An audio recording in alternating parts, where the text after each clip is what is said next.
House will please come to order.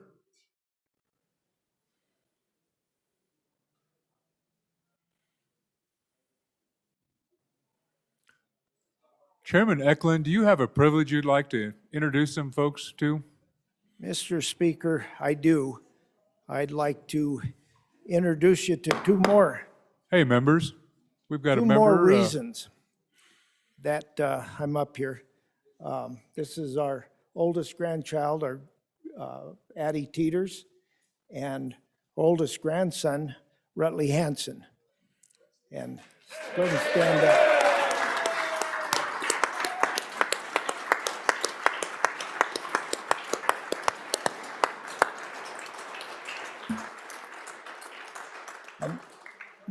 Tell us a little bit about him, Mr. Chairman, Grandpa. Okay. Addie is enrolled in an academy. She works from home and it's online, and I forget what it's called, but it's I've tried to do her homework, and it's a tough, rigorous academic deal that she does. Rutley is a 7th grader in Burns Junior High. He just started. Both are athletes and both show pigs and both work hard, and they're anticipating this afternoon that you'll have some real work for them to do. Thank you, Representative Eklund. Welcome to the House.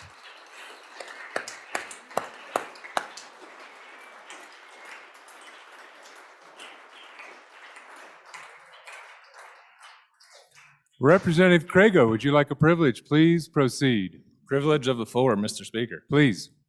If y'all would help me welcome, I have the Buffalo High School girls basketball team in the house. They won their game this morning and they play tomorrow to make it to state. So if you could give them some good luck and all right, round of stand applause. up, ladies.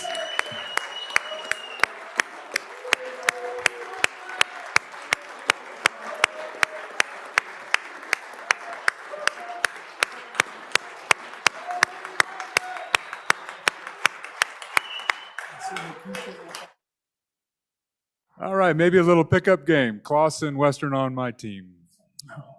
And McGuire. No, actually, I'm taking the ladies. I'm picking the ladies. There you go. Representative Rodriguez Williams is on our team. All right. Any other privileges? Any other privileges? I think we've got about everybody in the House. We're going to continue with third reading Senate File 66. I was afraid the reading clerk was going to tell me that. We have amendments, additional amendments, and apparently they multiplied over the noon hour. 5 amendments before us, unless you have another one. Next amendment for our consideration is number 12. Chairman Harshman. Thank you, Mr. Speaker. Members, this is not one of the newly born amendments. This was on before we went to break. This is really the amendments that we adopted yesterday, where we took 15 from the rural healthcare clinics. 2 million of that was for telehealth. And we put that 15, it was in the Department of Health, and we moved that 15 and an additional new 15 into the SLIB board. So now that's 85.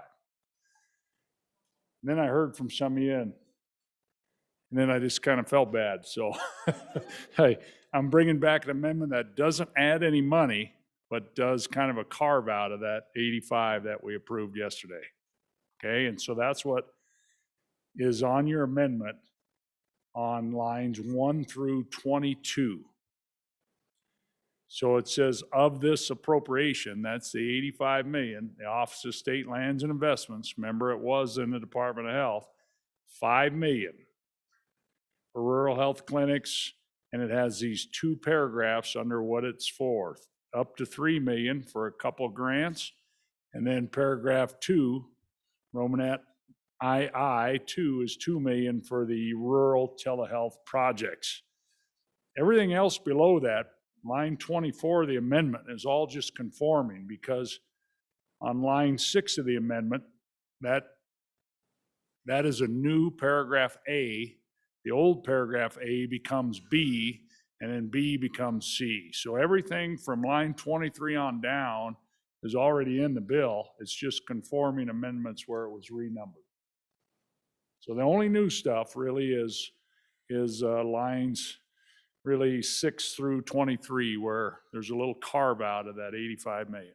So I'd stand for any questions. Thank you, Mr. Chairman, would you just move that amendment Oh, just to make sure we got apologies. it? If I did not, I probably didn't. And Mr. Speaker, my apologies. I'd move third reading amendment number 12, the corrected copy, to Senate File 66. Discussion on the amendment. Discussion on the amendment. First time. First time. Members, first time on the amendment. First time. Second time. Members, we are voting on third reading amendment number 12, Senate File 66. All those in favor, please say aye. Those opposed, no. The amendment is adopted. Next amendment, Representative Western, 13. Thank you, Mr. Chairman. I move Amendment 13, third reading to Senate File 66. So third time's a charm. The reason this is here is because of this.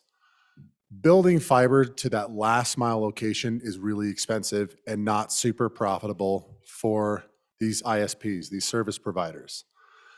That's certainly the case in my district. For anybody who has any rural areas, if you have these little clusters of homes down some of these county roads of say 4, 5, 6, 7 homes, up to a dozen or so, the only way some of these providers are going to come in is if the state or the Fed dollars or whatever that may be will cover a majority of those costs to actually burying fiber up to those homes. And so this enables some of those, makes it more palatable or more appealing to some of these private providers. So I stand for any questions.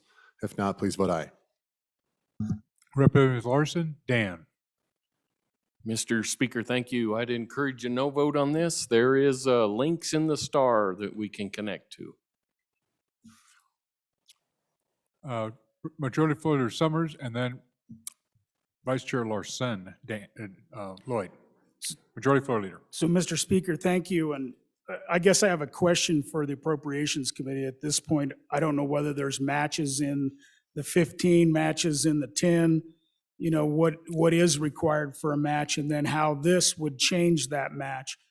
The only one thing I want to bring to this is that in what is being appropriated in this bill is a match for the infrastructure dollars. And the language in the infrastructure bill, the guidance says, shall award funding in a manner that prioritizes unserved service projects. So that's 25.3. After certifying to the secretary that the eligible entity, which is like the state of Wyoming, will ensure coverage of broadband service to all unserved locations. And the reason I'm bringing this up is these are going to be the highest cost locations in the state of Wyoming, and any match to some of these locations is not going to allow build out to them. So I am curious from the Good Appropriations Committee where we're at on internal matches, not the match between this and the infrastructure bill. Members, first time, Representative Larson, Lloyd. Thank you, Mr. Speaker. And on that question from the Good Majority Floor Leader, our conversation amongst ourselves in appropriations as we was talking about this is the hundreds of millions of dollars that we put into an industry. And we realize that they too have put in funds of their own, but this has been a pretty nice thing.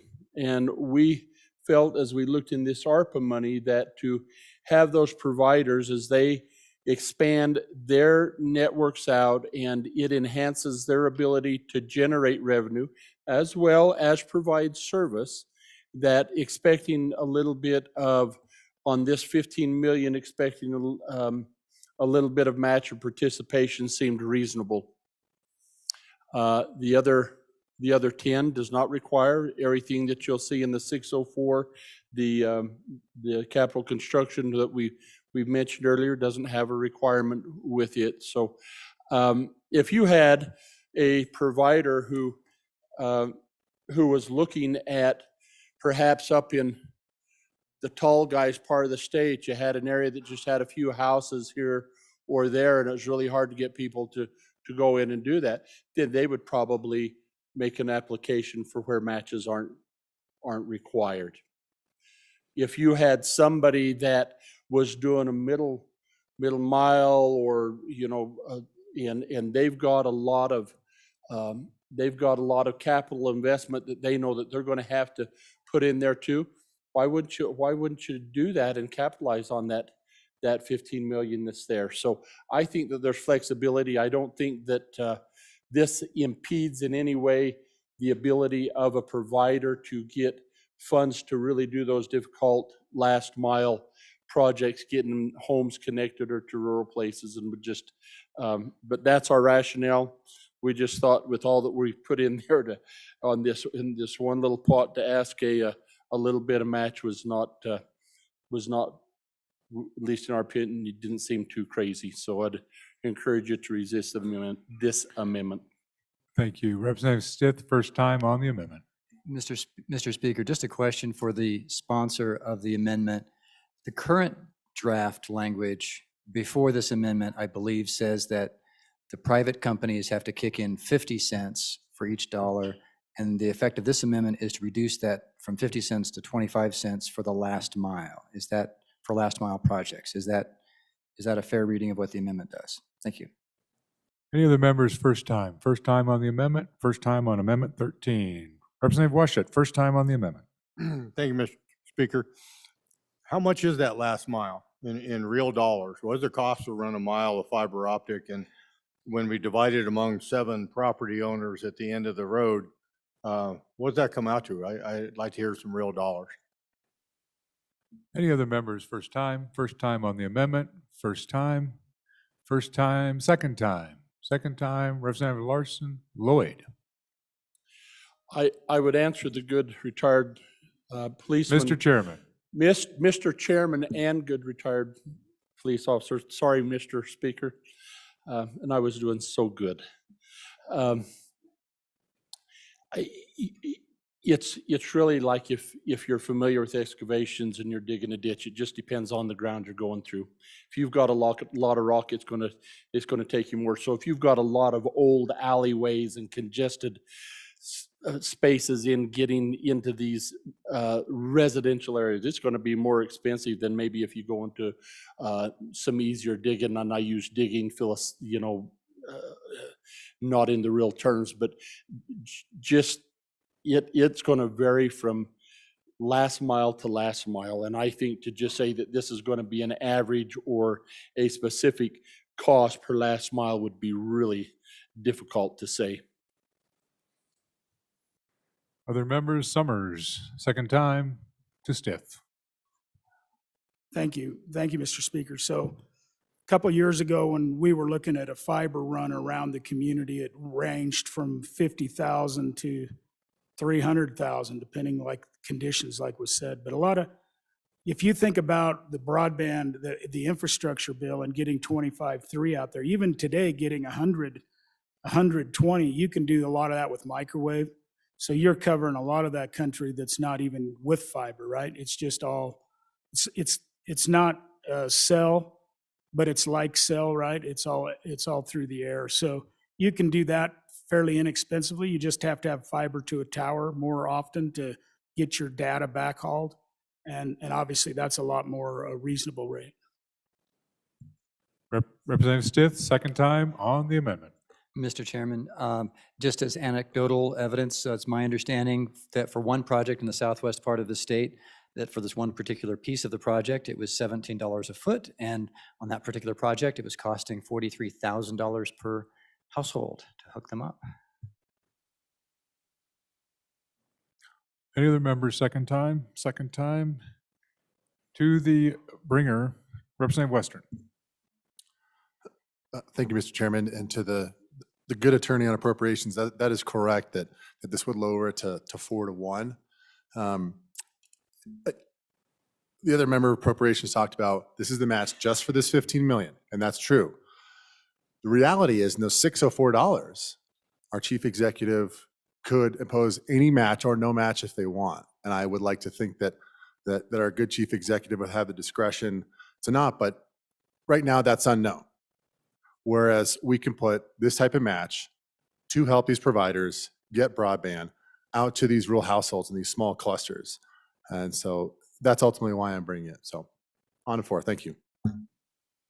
Thank you. So members, we are voting on third reading amendment number 13, Senate File 66. All those in favor, please say aye. All those opposed, no. The amendment is not adopted. Next amendment for consideration is 14. Representative Rodriguez-Williams. Thank you, Mr. Speaker. I move third reading amendment number 14 to Senate File 66 and ask for your favorable consideration. Ladies and gentlemen, we had a robust discussion or debate about having Texas's back or America's back on building the wall and how out of control our southern border is and the amount of drugs that are coming into the states here. And so what this appropriation does is it gives the Attorney General's office funding to appropriate to the Post Commission to provide grants to Wyoming law enforcement agencies to start canine programs to support existing programs or both. And so I ask for your favorable consideration and stand for any questions. Any members first time, second time? Members, we are voting on third reading amendment number 14. All those in favor, please say aye. Those opposed, no. I'm going to tell Scout on you folks. The amendment has not been adopted. You don't know who Scout is? Scout's the black dog, comes in here and checks out our building every day. Scout's going to be disappointed. All right, that is not adopted. Next amendment, 15. Chairman Wilson. Thank you, Mr. Speaker. I move third reading amendment number 15 to Senate File 66 and ask for your favorable consideration. I think this is the last one, so let's go out good. And folks, I'm come back to you again on the staffing stabilization. I have to say, maybe I took for granted that people would see the need to maintain a strong healthcare staff, but maybe that wasn't obvious to everybody. I'm going to try for $3 million this time, and I'm not taking it from the Chairman of Revenue's favorite project or anything. I'm just so let me just give you a couple examples of how the healthcare workforce is just under a lot of pressure. I think I mentioned before, maybe on a different bill, my local DD provider has got 60% turnover. You know, it's hard work working with the special needs folks, and you can make just as much money packaging fast food. And it's hard to get those folks to stay. They could really stand to give them a little, $200 bonus at Christmas time or something for staying. Yesterday at lunch, I was talking with some of the EMS folks. Guy down in the southwest corner of Wyoming told me that over the last year, he'd lost 20% of his EMTs and paramedics. 20%. And so he's got to recruit and find people to replace those. That's training. We got to keep those folks on. And I would really appreciate $3 million. Please. Any member, first time on the amendment, second time, seeing none. Members, we are voting on third reading amendment number 15. All those in favor, please say aye. Those opposed, no. Chair is in doubt. All those in favor, please stand.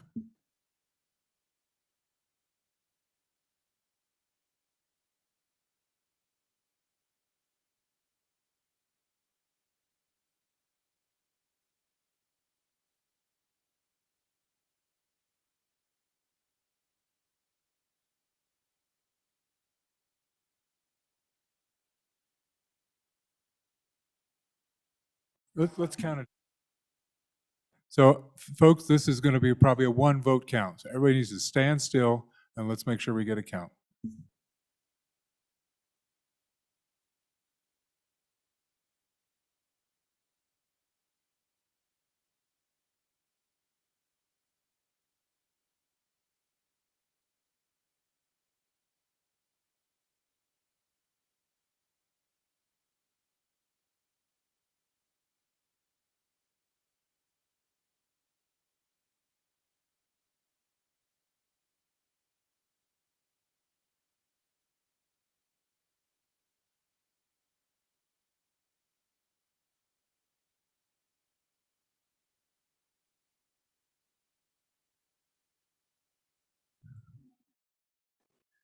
Okay, all those opposed?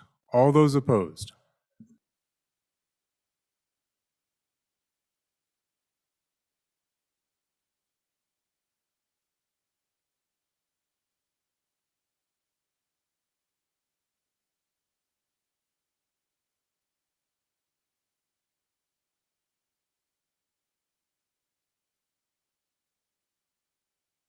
The amendment is adopted 29-28.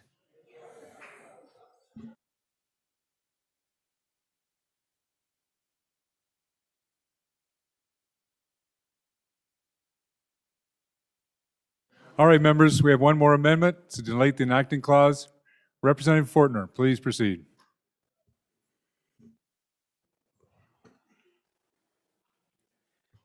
Thank you, Mr. Speaker.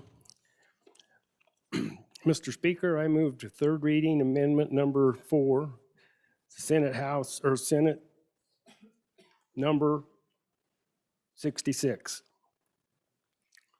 And I will withdraw the amendment at the proper time. Today, I want to talk a little bit about free money's not quite so free when it comes to our Constitution, what we've had at risk and what we've already pretty much let the federal government rule over us with the Supreme Court making law, which they really have no authority to do that. It's unconstitutional, the Supreme Court. They can't make law, but we seem to thrive on that here in the state of Wyoming. We seem to take that with a great responsibility.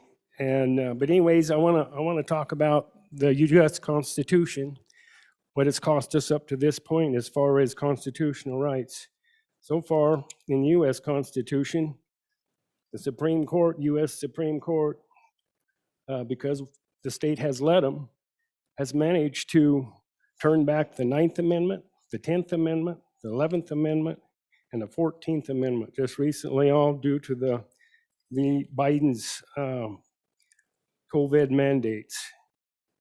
And then in the state, our Constitution has been trampled on many times already due to things such as vaccinations again and Medicare. Medicare is probably the biggest one that's cost the state constitutional rights or rights that we no longer pay attention to, that we give up. And it starts over in Article 1, Declaration of Rights, page 1, Section 2, goes over to Section 7, no absolute arbitrary power. And we look over in 36, rights are not enumerated, reserved to the people. Constitution of the United States, which we observe as the supreme power of land. And then Section 38, right of health and access, or care and access. We go down there, we go to Section C, the legislature may determine reasonable and necessary restrictions, and we go down to D, that the state of Wyoming shall preserve these rights for the undue governmental infringement. And then we go on over to where we just getting done with our redistricting, and we let a federal judge rule out the Section 3 on our redistricting program. We let the federal judge rule out Article 3, Section 3 on our redistricting program here in Wyoming. In fact, he deemed it was unconstitutional, and they tried to cite the 14th Amendment of the U.S. Constitution, which has nothing to do with redistricting. So anyways, that's where we're at. That's what's happened so far with this free money that they call free. It's cost us our constitutional rights, both federal and state level. It's made us addicted to free money, and they've done that throughout the last 60 or 70 years. They did it with creating a welfare system, which started the ghetto system and things like that. So, I mean, if you think free is free, free's not free. There's nothing free. Nothing comes without a price. And we're paying a huge price here in Wyoming. Every time we buy into one of these government programs, we're just selling our kids, our grandkids, and every generation after that down the drain. Thank you. Thank you, Representative Fortner. Any other member first time? Representative Larson, Dan? Members, if we're going to speak to this, let's please queue up. Representative Mr. Larson, Dan. Mr. Speaker, thank you. For the amendment, against the bill. I just want to stress we're $30 trillion in debt. If you had each person pay an amount to pay that off, that's $90,000. It's $240,000 per taxpayer. We just keep going further and further in debt, letting our grandchildren or whatever try to pay this off. I think we ought to just say, hey, take your money back. Let's be the first state to say we're not taking it. It'd take all the states to do it, obviously, but at some point we need to end this. I just want to let you know what $1 trillion. If you tried to count, or if you counted $1 per second to get to $1 trillion, it's 31,000 years. If you went to 30 trillion, it's only 950,000 years. At some point, we got to realize that we can't keep taking money that the federal government does not have. For the amendment, against the bill. Thank you. Representative Bear, first time on the amendment. Thank you, Mr. Speaker. I appreciate the previous speaker's illustration as to what these dollars mean. I don't know how many of us are millionaires in here, probably very few of us billionaires, so it's a little bit difficult to grasp the concept, but I'll stick just to the ARPA bill in particular. This bill coming out of our executive and our Congress started out at $1.9 trillion in an effort to shore up states, basically. And if you recall, the arguments early on were that, well, gosh, we've got to bail out New York and California and these other states that have been so poorly managed. This state has not been poorly managed. We are in good financial shape. And I know that the argument really doesn't do well about the $1 billion that they gave us compared to the billions that were given to those other states. But every one of us has one vote. Every one of us has one opportunity to affect that big number, that $1.9 trillion. So I would ask that as you make your next vote on this bill in particular, that you really think about how it's affecting your constituents. That's really what we're here for, how we take care of our constituents. And I said it repeatedly on this floor that this bill and our spending of these dollars is affecting our constituents today. Every time they go to the gas pump, every time they go to the grocery store, they're feeling what we're doing. Obviously, the people in New York and the legislatures there and in California are probably having a bigger effect on our constituents than we are, but we still, with our individual votes, are having an effect on our own constituents at the gas pump. Please think about that as you get ready to vote on this bill. And here's what I want to share with you. Now, I did a little bit of math as we were going by through this bill on our amendments, and the good chairman of appropriations will probably be able to correct me. I didn't have a 10 key. If I get reelected, I promise I will correct that next year. So just doing some rough math, when we came into session, this ARPA-D bill that we're talking about today had $110 million on it from JAC. 110 million, that's where we started at. When it came from the other side of this building, it came to us with $334,539,726 on it, from 110 to 335. Yesterday, we added 77,450,000. Today, we added a little bit more. I didn't do exactly the math because it became clear to me we probably tapped it out because the last few amendments, we got the message, we had to take it from another appropriation that we made on the bill. We couldn't add any more. So that's where we're at. We started out with almost $1 billion that the feds gave us. We received $550 million of that we applied to revenue replacement. I think that was probably a good idea. That's helping the state out. It may lead to us going to a cash-based budgeting. I'm all for that. But instead of leaving some of that for future opportunity for revenue replacement. We've spent it all today with this bill. So on and for the amendment, against the bill, please vote your conscience. Thank you. Representative Washut, first time on the amendment. Thank you, Mr. Speaker. I don't think anybody in this room doubts that the United States Congress is out of control. But that said, think about this, if we were to vote down this allocation of funds and tell the chief executive that we're not going to spend a dime of this money, send it all back to Washington, D.C., are your gas prices still going to be high tomorrow? Your constituents still have to pay those higher gas prices at the pump, whether Wyoming accepts this money or not. And if we send all this money back to Washington, D.C., will the national debt reflect that magnanimous move by the legislature of the state of Wyoming? I would suggest to you that this problem is much bigger than our vote on this bill. And so the question comes down to, do we try to acquire some benefit for the people of Wyoming from these funds, knowing that the grandchildren who were sitting up here a few minutes ago are going to be the ones paying the freight? But to suggest that by voting down this bill today, that somehow we fix things, I think that's a false notion. So no on the amendment, yes for the bill. Thank you. Representative Jennings, first time on the amendment. Mr. Speaker, thank you.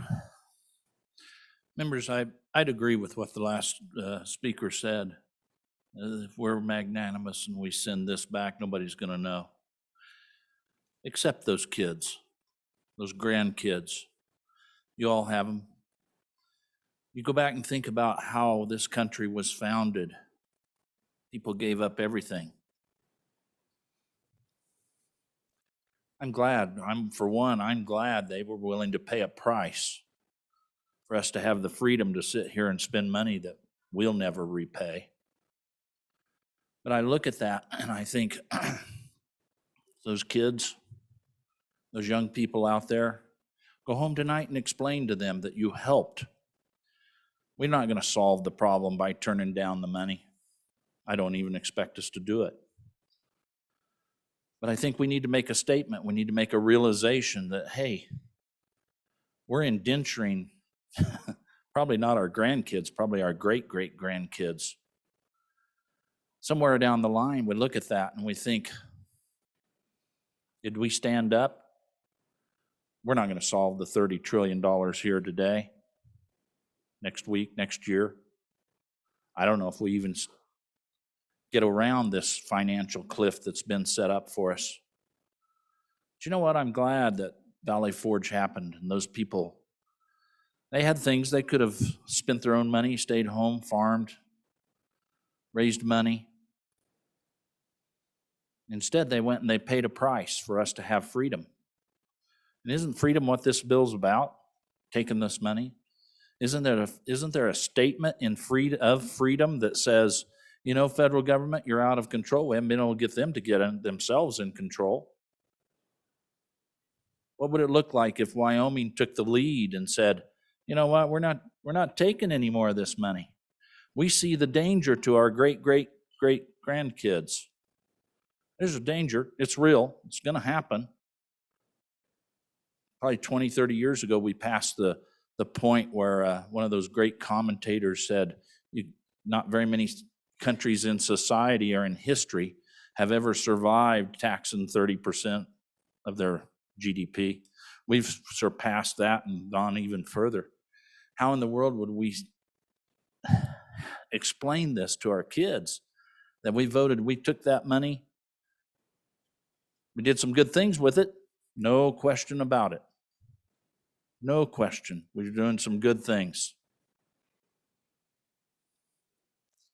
I'd ask you to think about the freedoms that those people gave up so that we'd have this freedom to sit here and make a decision today.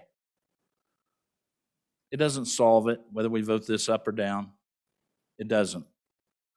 But for the case of freedom, I think it does make a statement to those kids. They're going to bear the brunt of what our nation has done. What if Wyoming is being the one state that turns it back? Yeah, the first thing they'll say was, you're wealthy anyway. Maybe they catch a picture that we actually love freedom more than we love the materialism. Wouldn't that be great? For the amendment, against the bill. Thank you, Representative Ward. First time on the amendment. Thank you, Mr. Speaker. I too rise in support of this amendment and in opposition to the bill. We've all worked real hard and we've had some good debate. But I remember early on, I asked a question earlier about what strings are attached to all this federal money. And I was just told, we got all these great projects we can do with it. But I am very concerned. I tried to bring legislation earlier to address it. I do think we're in a constitutional crisis. We can continue to keep spending money like this, and we all know that eventually that's going to bring this country to its knees.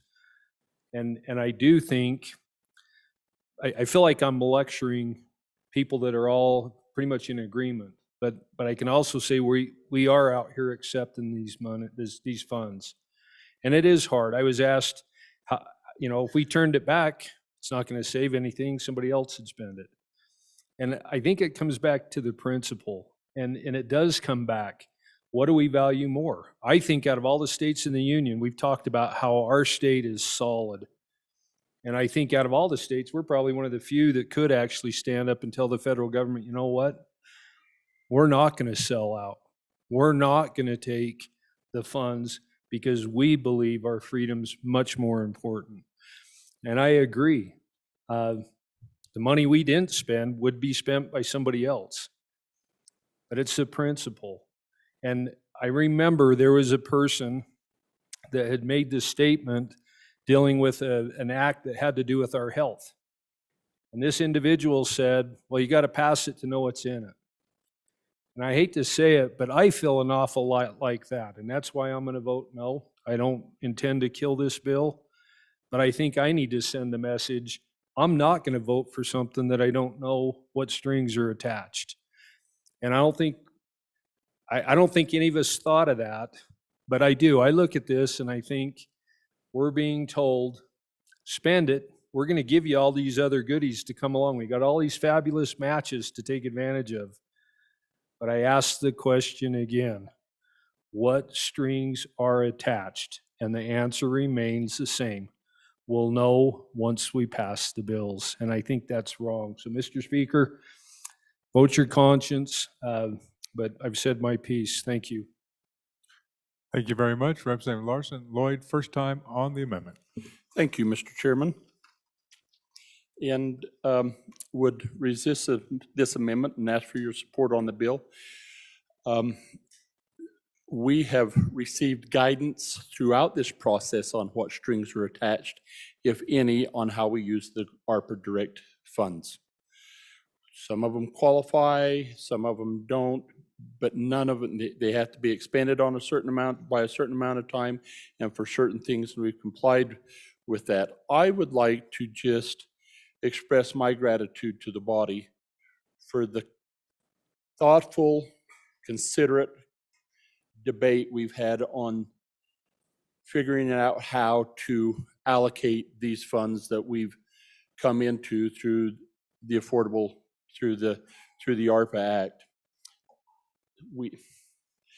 My dear friend from here in Cheyenne that chairs Labor and Health is one of the most compassionate people you'll ever find, and is committed and tenacious, came back to benefit the people of the state of Wyoming who have been in the trenches working to provide health care over the last 2 years, working overtime, not getting caught, just tough conditions, providing services that we couldn't provide. It was a close vote. She got an extra $3 million. Some of you disagreed. Some of us agreed, we sat down and we moved on. We've done that over a period of days and months as we've considered that. And just know that you have my appreciation, my respect, and most of all, my gratitude for the consideration and the way you've looked at doing this allocation. Again, would ask for your support on the bill. Thank you. Thank you. Representative Yin, first time, then Representative Walters. Mr. Speaker, thank you. So the proponents of this amendment, it's really kind of, it's a little mind-boggling to me. So what we're asking us to do is say that all of the taxpayer money that Wyoming taxpayers have paid to the federal government, that shouldn't go back to Wyoming. It should go to New York, it should go to California, it should go to Georgia. We should just say no to our own taxpayer money coming back to Wyoming.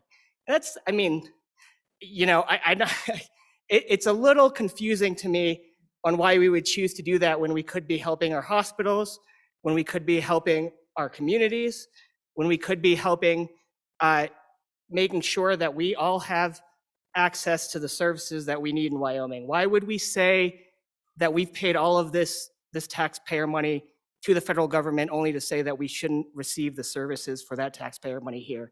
That seems one of the more fiscally irresponsible things I would ask for. And so I would ask you to vote against the amendment for the bill. Thank you, Mr. Speaker. Thank you. Representative Walters and then Stiver. Thank you, Mr. Speaker. Against the amendment for the bill, and just wanted to correct some numbers that have been used here in the discussion this afternoon. So this bill originated with about $310 million in expenditures in it. That was a collaboration between the chief executive and the committee number 2 that put this bill forward. Our friends down the hall added about 50 million, so it came to us with about $360 million in expenditures in it. This fine floor has added probably, I'm roughly estimating about 38 million. So between our two bodies, we have done about the same amount of additions based on our collective wisdom to get to the total we are today. And so I just want to make sure that the numbers we're speaking of are all accurate. I've heard numbers at 110 and 500 and all these other numbers. But again, the bill started at about 310, came to us from the other end of the hall at about 360, and we've spent approximately 38 million. So again, against the amendment and for the bill, it does a lot for Wyoming. Thank you. Representative Stiver, first time. Any other members want to speak to this bill, please get to a microphone. Representative Stiver, please proceed. Thank you, Mr. Chairman. For the amendment against the bill, you know, there's the strings attached to this and these new programs we're starting. What is the maintenance of effort going to be when this money goes away that we have to keep paying for? We don't know. So for the amendment against the bill. Thank you. Representative Gray, first time Thank on the you. amendment. Thank you, Mr. Speaker. I'm definitely going to be voting no on this bill. You know, first of all, to correct some things that have been said, you know, that they said this was taxpayer money. It's not taxpayer money. The federal government is in debt with about 35 to 40% of its operating expenditures. So if you look from this from a marginal perspective, all the dollars in this are being printed. So it's not taxpayer funds. It's printed, and it's just funny money. It's just being printed and, you know, thrown out of a helicopter, basically. And I think also I would like some further clarification on the monies in this. According to the previous speaker, or 2 speakers ago, it was 310, then 360 out of the other chamber, then about 38 more. But this sheet that we got today says 423 on it. And we've added in more today, so I think we're hitting about 440, 450, not 400. So I have real doubts about 2 speakers ago on those numbers. You know, I think a lot of things that have been said there's some inaccurate perceptions on this. If this goes down, the money doesn't immediately go back to the federal government. We have 2 more years to decide whether we want to spend it. And one of the things that I'm very troubled by in the way this has been done is that we don't know whether we're going to qualify for revenue replacement the next 2 years. And revenue replacement, if we invested the funds, and that's a huge if because a lot of those get spent as well, that are created by revenue replacement, if we invested those in the rainy day account and didn't put it in a violet account, you could pay for our deficits for a generation. Because I'd say it's about 500 million created by the severance tax boon and this influx of federal dollars if you use it on revenue replacement. I'd say it would pay our deficits for possibly in perpetuity if we controlled expenditures. So this was a huge opportunity that in my opinion has been missed. We don't know whether we qualify for revenue replacement the next 2 years. If we do, then we could have used these funds for revenue replacement. Now we can't because we're blowing it all on this bill. It really hasn't been a balanced conversation, in my opinion. I went on the computer, went through every amendment. It's about 55 amendments, and there has not been a single reduction in this bill. Not a single amendment proposed to reduce anything in this bill. It's all been increases. And I was going through some of the SharePoint files. I mean, there was one of these, this innovation fund. The agency came and they filled out a sheet. They had these things to ask, ask these questions about what the agency is going to do. It said, what are your proposed outcomes? It said TBD, to be determined. Then it said, what are the metrics for success? It said TBD. I mean, it still got approved, $5 million. I mean, we really don't know what these dollars are going towards. It's been a spending spree, not a balanced conversation. And let's vote no. It's not going to immediately go back. I mean, we're going to have another 2 years to qualify for the balance, which is about $500 million. We can see whether we qualify for the revenue replacement and have this the direct funds. The Treasury guidance also allows that same conversation next year. Thank you. Any other members? First time Representative Romero Martinez, first time on the amendment. Thank you, Mr. Speaker. Against the amendment, for the bill, I just wanted to add to the conversation. It appears as though when we talk about buzz issues like welfare or freedom, oftentimes it's taken out of context for a political point, either to the left or to the right or to the middle. But when we just look at the general definition of welfare, it's for the health, happiness of a person or group. We kind of have become accustomed for decades to almost generalize so fiercely that we forget to look at the data. If you look at a cross-sectional view of the data through our nation, which is different state per state, I understand,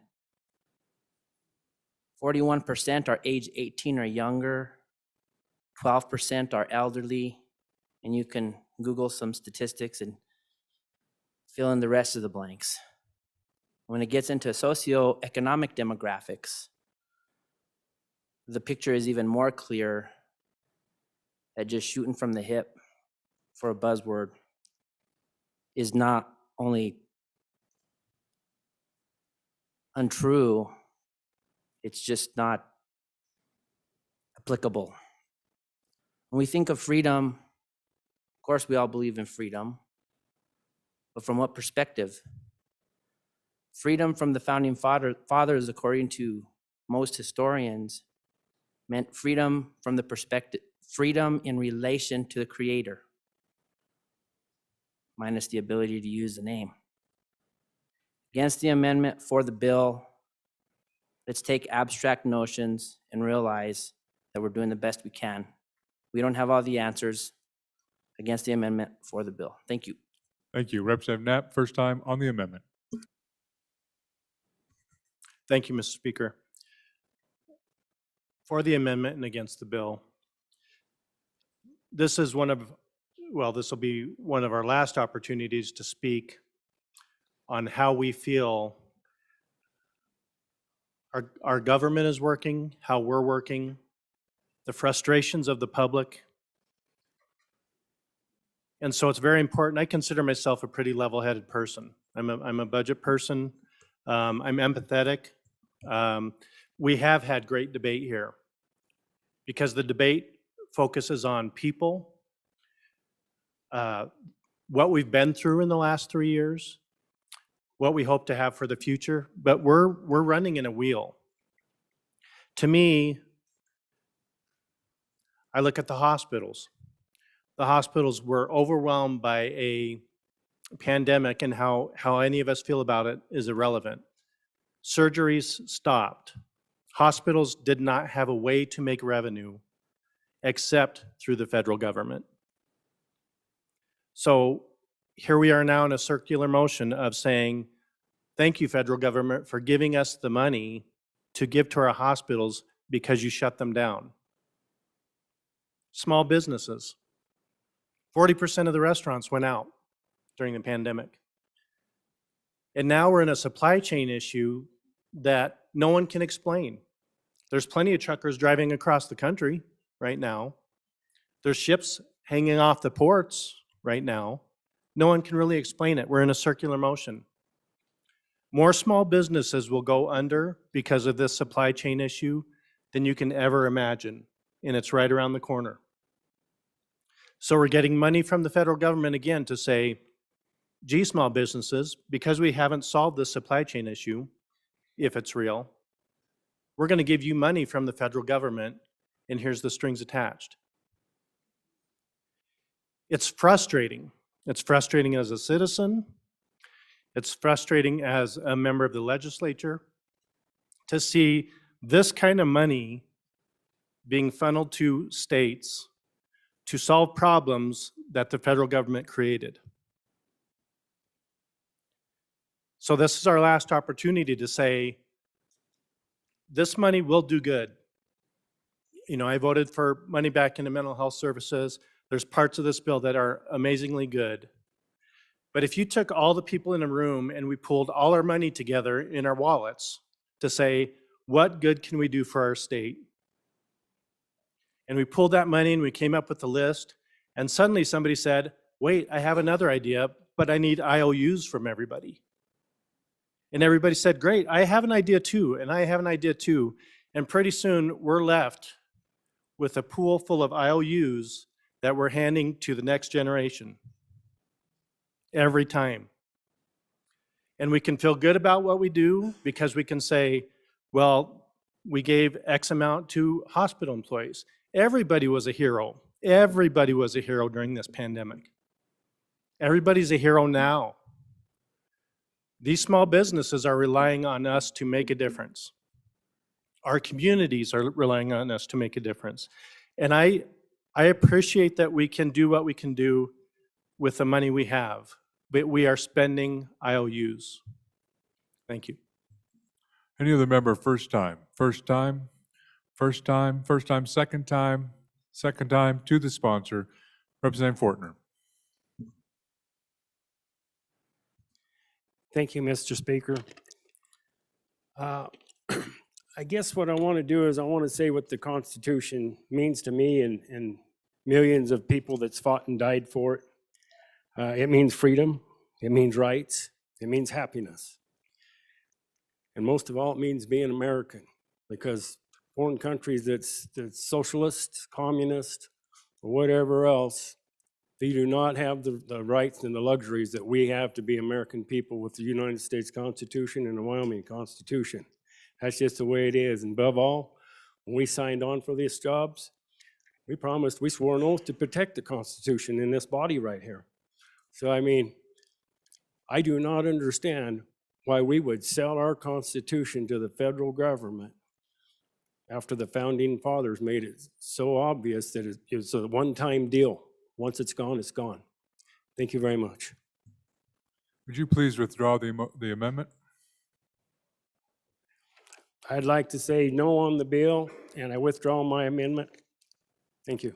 Thank you, Representative Fortner. So members, House Senate File 66, having been read 3 separate times, the question is, shall the bill pass? Chief Clerk, please call the roll.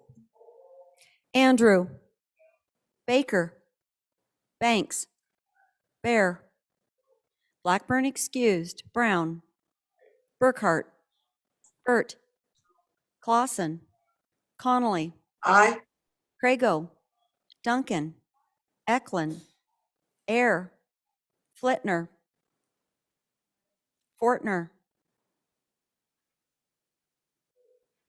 Gray, Greer, Hallinan, Haroldson, Harshman, Heiner, Henderson, Jennings, Kenner, Knapp, Larson Lloyd, Larson Dan, LeBeau, McGuire, Nyman, Newsom, Nicholas, Oakley, Obermuller, O'Hearn, Olson, Ottman, Paxton, Provenza, Rodriguez Williams, Romero Martinez, Roscoe, Schwartz, Sherwood, Simpson, Summers, Stith, Stivar, Sweeney, Walters, Washit, Western, Wharf, Williams, Wilson, Winter, Yin, Zawanitzer. Mr. Speaker. Closing vote. Are there any changes? Closing vote. Vote is closed. 41 aye, 18 no, 1 excused. Senate File 66, having received the affirmative vote of the majority of the members elected to the House, Senate File 66 has passed the House. Next, Senate File 67. Privilege of the floor, Representative Gray. Thank you, Mr. Speaker. We have Susan Howard from the Nursing Board. I talked with her yesterday at the event. A member of the Nursing Board, please welcome her to the House. Thank you.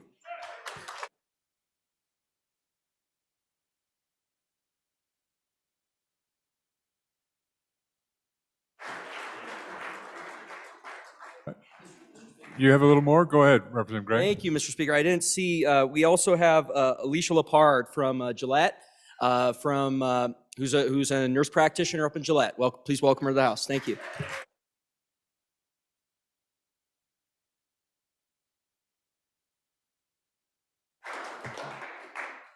Thank you for doing that. Two wonderful providers and current and past providers, 30-year history or an educator in Ms. Howard and continuing to practice, Ms. Lepard. So thank you for being here. So glad you're here. Thank you for hosting us last night at the reception as well. Any other privileges? All right, members, we're on Senate File 67. Reading clerk. Senate File 67, sponsored by Appropriations, State-Funded Capital Construction. An act relating to state-funded capital construction being enacted by the legislature of the state of Wyoming. We have amendments. Number 1, Representative Baker. Thank you, Mr. Speaker. I would move third reading amendment number 1 to Senate File 67 and ask for your favorable consideration. So I want to get through this as quick as possible because I know we have a lot of important Senate files that we don't want to die. But if you'll see the amendment, what this does is it's a bit, again, building on the conversation, and it would basically allocate the money for the NEPA to proceed with building the road. So I just want to make a couple points before we vote, just to build on the conversation and just clarify a couple things from yesterday. So in 2008, there was a feasibility study for this project that was completed. And then again in 2012, there was a design report that was done and created. And that design report contains base mapping, both aerial flight surveys and ground mapping. The next thing I want to just point out is that there is a road that is an alternate route that's available, but it's just not paved. And we heard a little discussion about whether or not this should be a county responsibility or a state responsibility. So I just want to point out that alternate route that's not paved, that's a dirt road, and you got an email from me this morning that has some pictures of the road and some of the issues. You can kind of reference that. But that road is currently, YDOT has the right-of-way to that road. So if this really should be a county issue, then YDOT should immediately turn over the right-of-way of that road to the county so the county can proceed to upgrade it. The last thing I just want to point out, there's just a couple more things here, is that if you all recall, historically, there's the old Lincoln Highway. So part of this old road actually follows the old Lincoln Highway. So it's really important to identify through the NEPA and through that process if there is any sort of historical sites or anything like that out there that might be needed to be, we need to be aware of. And then just lastly, before I close here, there were a couple questions that I didn't answer. So technically, between Rock Springs and Green River, YDOT never closes the road. They never permit people from traveling between the two communities. But that doesn't mean that there's not a physical barrier, say an accident or something like that, that makes it so you can't go. But technically, their policy is that they never close that portion of the road. And then lastly, I just want to point out the cost estimates, because again, there was a design report that was available in 2012. And to do the whole project, they put an estimate of about $64 million in, that's $2011. So if we adjust that for inflation, we're looking at about $85 million. So again, on and in support of this amendment, I think it's a good step forward, and I think it's a good use of funds. Thanks for your consideration. Thank you. Representative Simpson, first time on the amendment. Thank you, Mr. Speaker. Members, yesterday I spoke quite strongly against the amendment that was before you because it had a couple things that were really making me uncomfortable. I appreciate the bringer of this amendment. He addressed those issues.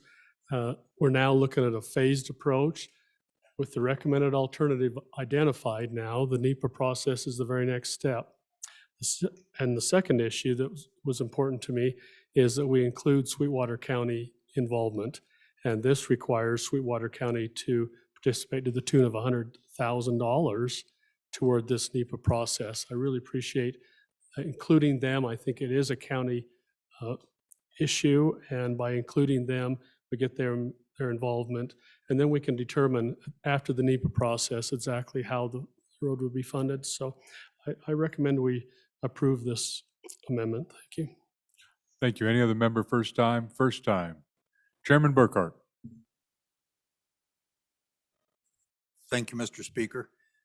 Ladies and gentlemen, what we're doing is taking money out of the general fund and putting it towards this NEPA study. A number of years ago, excuse me, the department came to us and said, you know, we'd like to get off general fund money. Give us a funding source and we won't go after general fund money anymore, which we did. So they're pretty much off general funds. They have plenty of highway funds. The Infrastructure Act will give them plenty of funds. And I think this issue is one best considered by the committee in the interim. You have 14 people looking at it. We can take testimony, look at what might be the best solution. You know, we're really good at seeing a problem and throwing money at it without coming up with the best possible solution. And I think this is a matter of you define the problem, you look at all the solutions, you come up with the best one, and then you fund to the best solution.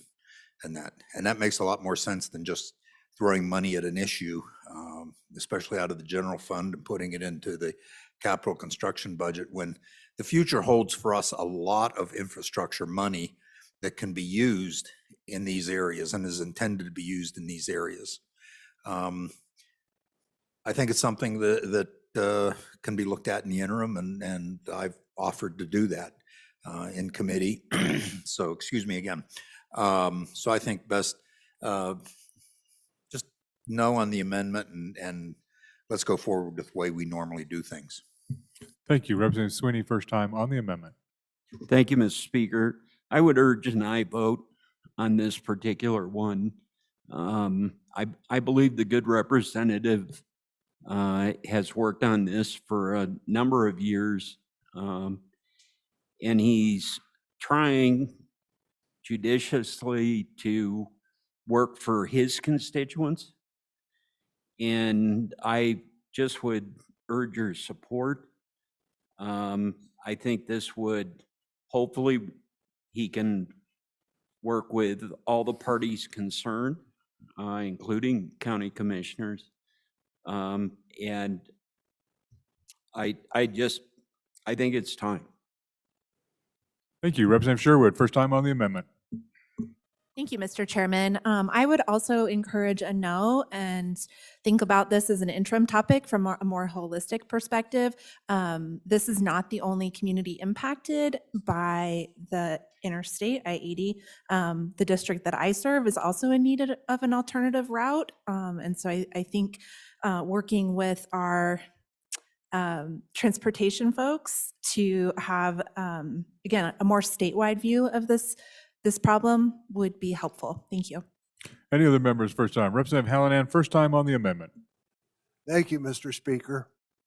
Well, I was in support of that earlier amendment where we took our position on how much money the government is spending.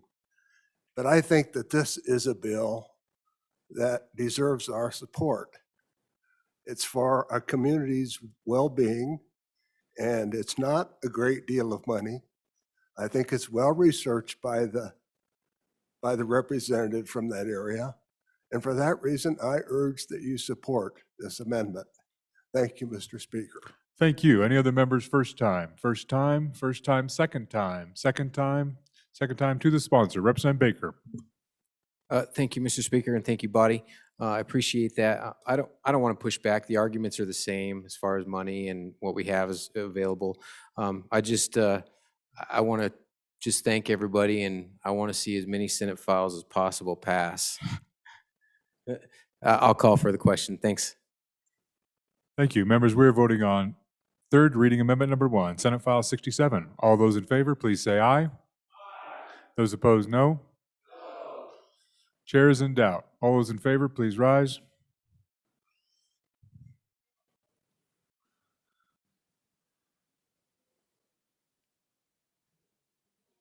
Are you up? Stay there.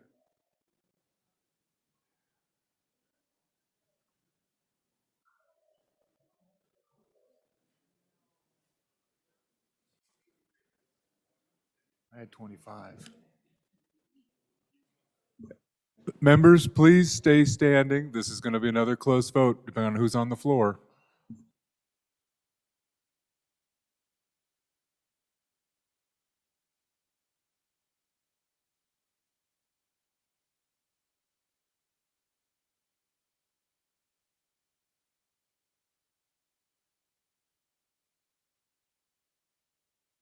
All right, those opposed?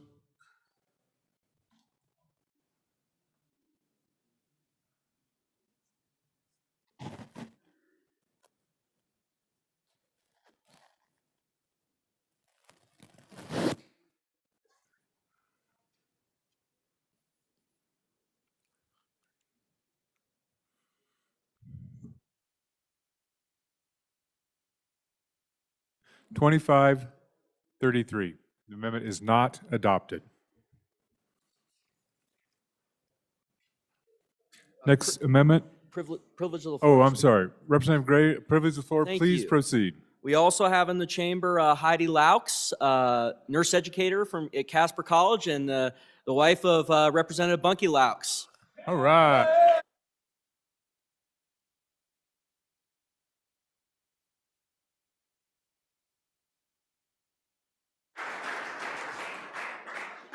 Great to see you, Heidi. Give Bunky our best.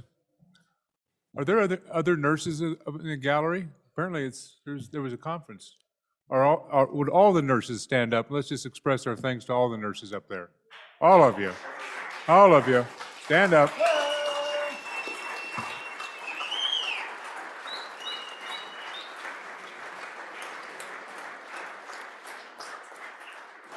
Thank you. Thank you for being here. Thank you for your service in our communities. Next amendment, number 2, Representative O'Hearn. Thank you, Mr. Speaker. I move third reading amendment number 2 to Senate File 67 and ask for your favorable consideration. I heard you loud and clear yesterday. You didn't want to tap into the tourism funds, so all $5 million will be coming from the general fund. There were a lot of WACs stationed at this, just like the nurses here. They were nurses for our soldiers 80 years ago. Please vote yes. Thank you. Members, first time, second time. Members, we're voting on third reading amendment number 2, Senate File 67. All those in favor say aye. Aye. Those opposed, no. The amendment is adopted. The amendment is adopted. 3002 is adopted. Next amendment is 3003. Dr. Hallinan. Dr. Hallinan, please proceed at your convenience.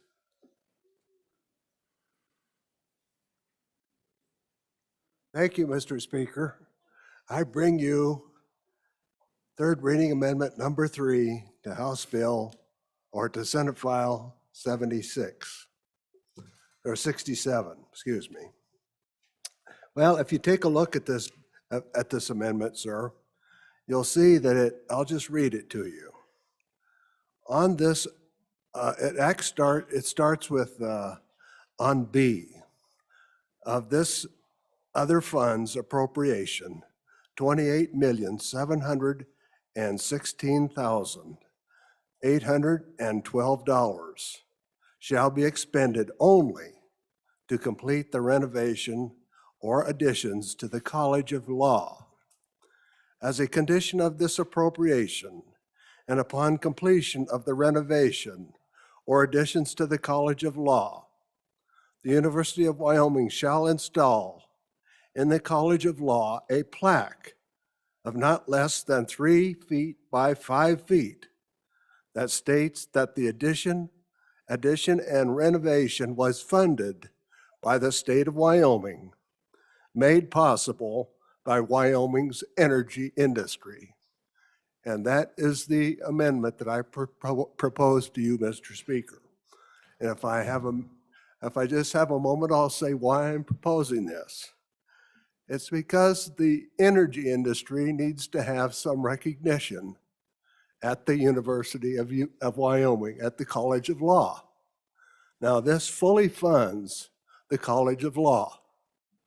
And it simply says that they acknowledge that Wyoming's energy industry paid for this. And I think it's about time that some of our state organizations would recognize that they're paid for by the energy industry of this state. And I don't think it's too much to ask. Just a 3 by 5 plaque put on the wall at the university's College of Law that is being fully funded by this amendment. So thank you, Mr. Speaker. I would be happy to answer any questions. Thank you. Any members first time? First time, second time. Second time, members, we're voting on third reading, amendment number 3, Senate File 67. All those in favor, please say aye. Aye. Those opposed, no. No. The amendment is adopted. Division being called. All those in favor, please stand.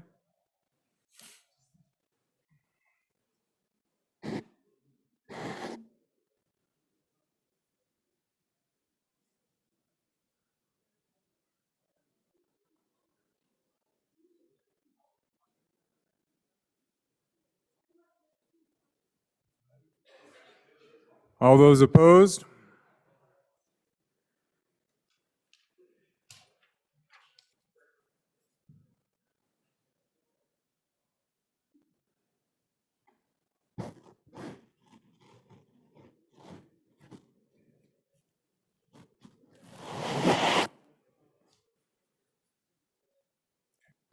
The amendment is not adopted. 25-29.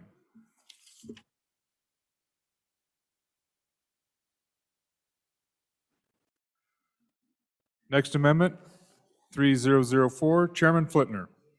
Mr. Speaker, thank you. I move third reading amendment number 4 to Senate File 67, and I ask for the body's favorable consideration.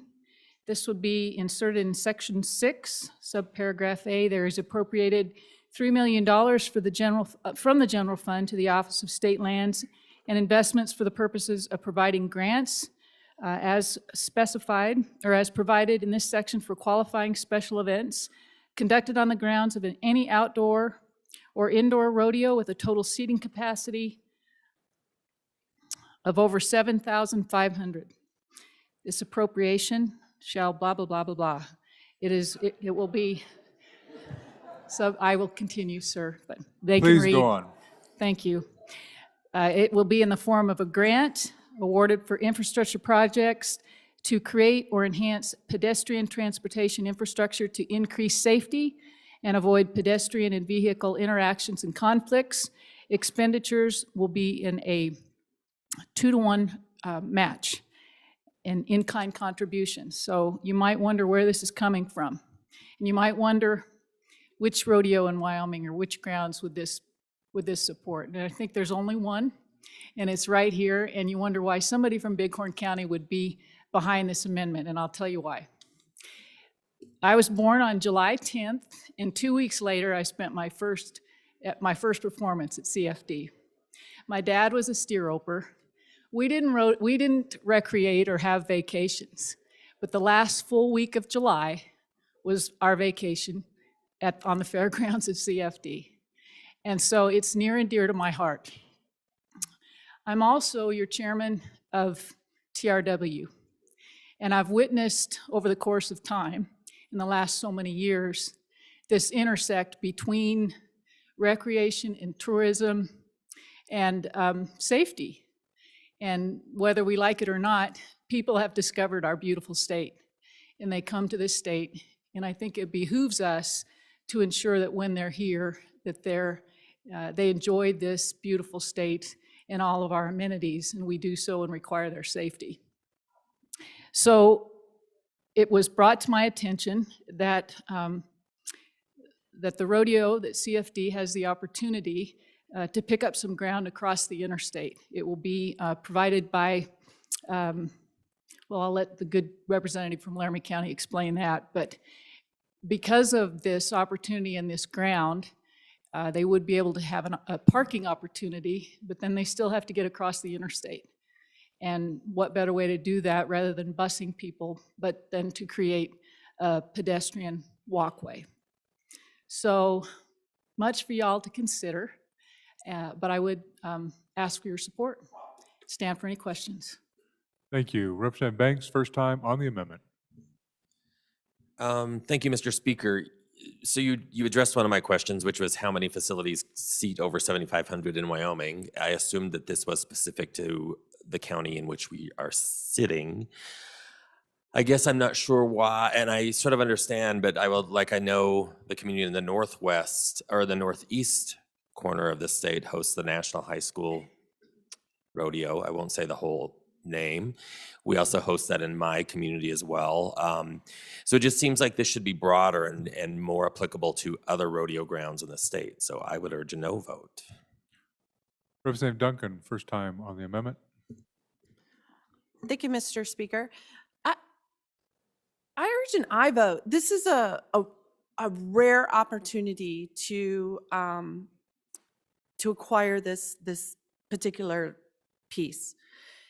Think about in the summer, think about during that particular month and time that the CFD is going on. There is so much congestion of the neighborhoods and everything around. And the idea to be able to have the relief of that congestion and more availability of walkability for our area is to enjoy would be immense benefit to our to this event. The other thing is that this would open up potentially more opportunities for more things that facility could utilize. We've utilized it throughout this whole session, some of the area there. So I believe it opens up a lot more opportunities for other uses and other times of the year. But this is a once in a lifetime kind of an opportunity for that facility to be able to have access. So I urge an aye vote. Thank you. Representative Washut, first time. Then we'll go to Chairman Zwanitzer. Thank you, Mr. Speaker. There's a quick question. For those of us who are not all that familiar with this facility, it's my understanding that this is privately owned, but enlighten me if I'm not, but as I understand it, CFD is a private enterprise, that the fairgrounds property are not publicly owned. And so basically what this amendment is asking is for state government to put a bunch of money into a private enterprise, just so we're clear. And if I'm wrong, please correct me. Thank you. Any other members? First time, Chairman Zwanitzer. Chairman Zwanitzer, first time on the amendment. Yeah, thank you, Mr. Speaker, and I'll try to get the answer to that last question. On it's a private entity, but I believe it's on public land. It's also where our county hosts their fairgrounds previously to the last couple of years. But I'll try to get an answer for that hopefully before the end of the conversation. Some people are wondering, oh, it is owned by the city of Cheyenne apparently.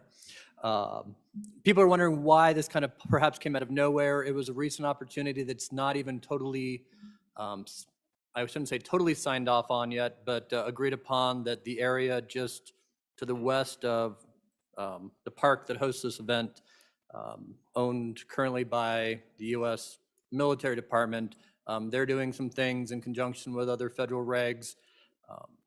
And so they're working out the details on what this kind of, if it's going to be a 99-year lease, and move the parking for park and ride.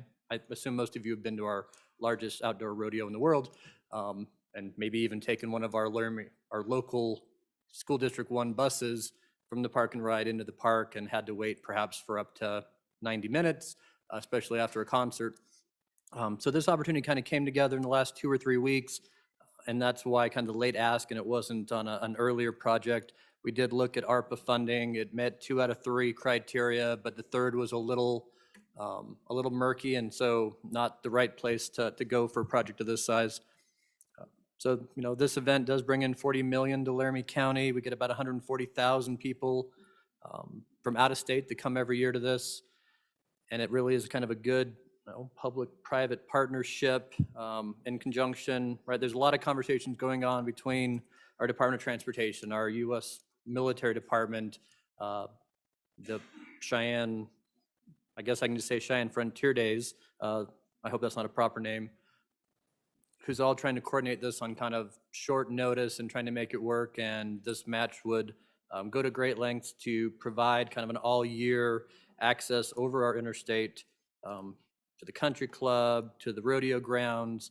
There's events held there all year. My understanding is they're going to do an extension of green space and bike trails and mobility, so people, you know, can get across safely. And so it kind of hits all of our, what I like to think are kind of public services and kind of reasons we have government for public safety, and increases tourism visitor traffic. So it's a great project. Our apologies, it just kind of happened the last 2 weeks, but I think it's a great endeavor for Laramie County and something that only comes about once in a blue moon, and we should take advantage of it. Thank you. Representative Larson Lloyd, first time on the amendment. Thank you, Mr. Chairman. I love Cheyenne Frontier Days. Never gone, but I think it's a big deal to the state. Let's keep it on this side of the interstate. Let's let them purchase where the governor's mansion currently is, all of that land. Seriously, let's put the governor's mansion someplace else. Let's kill 2 birds with 1 stone. And so let's not put this money to the property that we don't own. Let's work this out and kill 2 birds. We've been trying to do this for years. And so let's come back in this great committee and figure out a way to do that, because I've heard since I've been here the crowding and congestion that comes during the rodeo time. And it fits, it works. And then we could reestablish, you know, we've talked about the times since I've been here that's probably not the best place for the governor's mansion or the governor's residence. We've had some issues that have happened there, and by the hair of our chinny chin chin, escaped some very unfortunate events. So I realize that this come in quick and it's tempting, but let's maybe step back and see if we can't do this a little more comprehensive and kill 2 birds with 1 stone. Representative Henderson, first time on the amendment. Thank you, Mr. Speaker. You know, there's an old saying, if you chase 2 rabbits, 1 gets away. And my good friend here, yes, we've been working on the governor's mansion for some time, and I don't think the design is finalized. And I actually think we should relocate it. But here's the thing. On the other side of the highway here, we have a sufficient area to do it right. If we look into the shoebox that's currently where the resident is located, there's not a lot of land there. And what this really has presented for us is an opportunity to reduce the cost of the transporting. I mean, earlier my friend talked about the time, but the cost of transporting, right? The buses back and forth and so on, the delays of getting in and getting out and so on. But really, I wanted to think about what are other things here that are of consideration, like safety, people's safety, right? You have a big crowd, we have a lot of things going on. Security is a big deal in these larger events. You see that in your own hometown when you're trying to, a lot of good things going around the state. Lander has a really good deal. Up there in the Northeast, there's a great rodeo I like to take our grandkids to up there in Cody. All over the place. So we're good neighbors. We're going to take care of the other rabbit that my friend just talked about. But this one here makes a lot of sense, particularly if you're from a foreign country and you fly into the airport, you don't really know the area, so you're right there close to where all the activity's going on. I think that all things considered, this makes a lot of sense for us. And it is matched. It's not a full giveaway, you know, but this could lead to a lot of more potentially very positive things for all of Wyoming and those that come into this area. Appreciate your support. Thank you. Representative Jennings, first time on the amendment. Thank you, Mr. Speaker. Just a question, actually, to the bringer of the amendment. No questions? So Article 3, Section 36 says, no appropriation shall be made for charitable, industrial, educational, or benevolent purposes to any person, corporation, or community not under the absolute control of the state. So I guess my question is are we going to pull this in to be under the control of the state? Thank you, Mr. Speaker. Thank you. Other members? Other members, this is first time. First time, first time, first time, second time. Second time, Chairman Zwanitzer, second time. Yeah, thank you, Mr. Speaker. Answer to the last question is yes, it would be controlled by the municipality of my community, not by a private entity. It's a public walkway that would be in use for bikes, recreation all year round. And so that would be part of the agreement they're negotiating. It wouldn't be under any control of the public entity. I certainly appreciate the good Vice Chairman of Appropriations pitching what would be, I don't know, $18 or $20 million project for a new governor's mansion when we decide to take that step. I'm not sure I want to get that wrapped up in this discussion, but in future biennia, I know that need is still there and exists. I would just say this again is a 2-to-1 match, and $3 million is a lot less than an airport hangar we just spent $5 million for. So I like to think it's a pretty good use of funding and would encourage your support. Thank you. Representative Bakes, second time. Using my best rodeo lingo, I know we have beaten this horse, but I know we all have fairgrounds and rodeo facilities in each of our counties, and I would love to take $3 million also for the rodeo facility in my county, and I'm sure each of you would. So I would urge a no vote on this unless we can maybe amend it to, what would that be, 99 million or ish? One for each county. I urge no vote. Any other members? Second time on the amendment, second time to the chairman. Chairman Flitner. Mr. Speaker, thank you. This is for the children. Vote aye. Members, we are voting on third reading amendment number 4, Senate File 67. All those in favor, please say aye. Aye. Those opposed, no. No. Chair is in doubt. There's still some giggling going on, so all those in favor, please rise.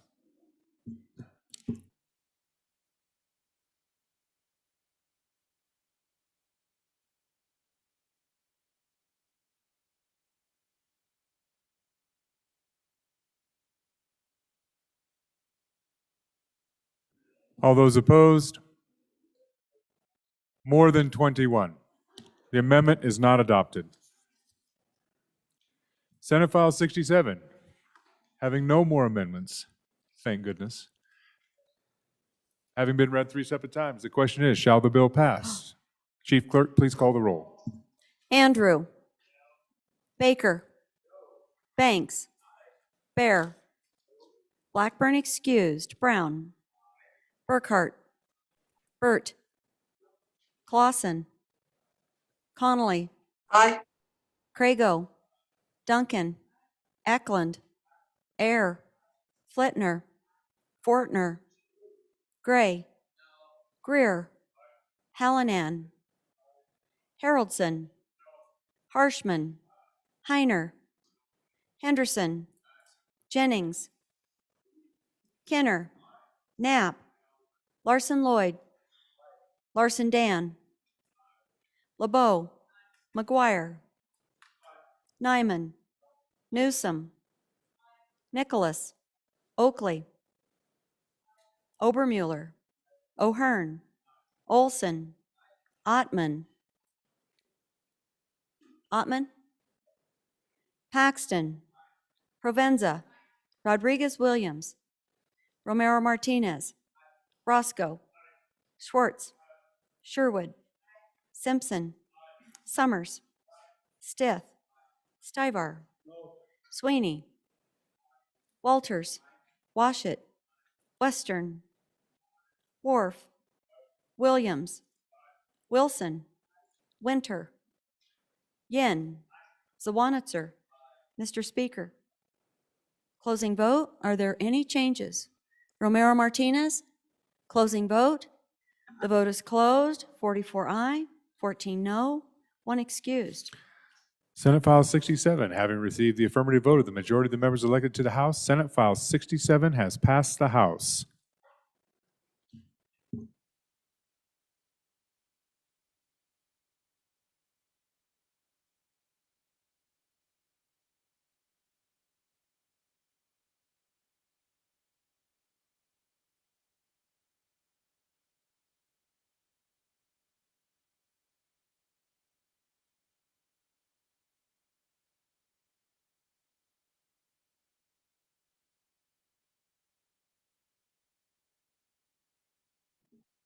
All right, members, we're going to do some enrolled acts, keep the process moving. Mr. Speaker. Chairman Nicholas.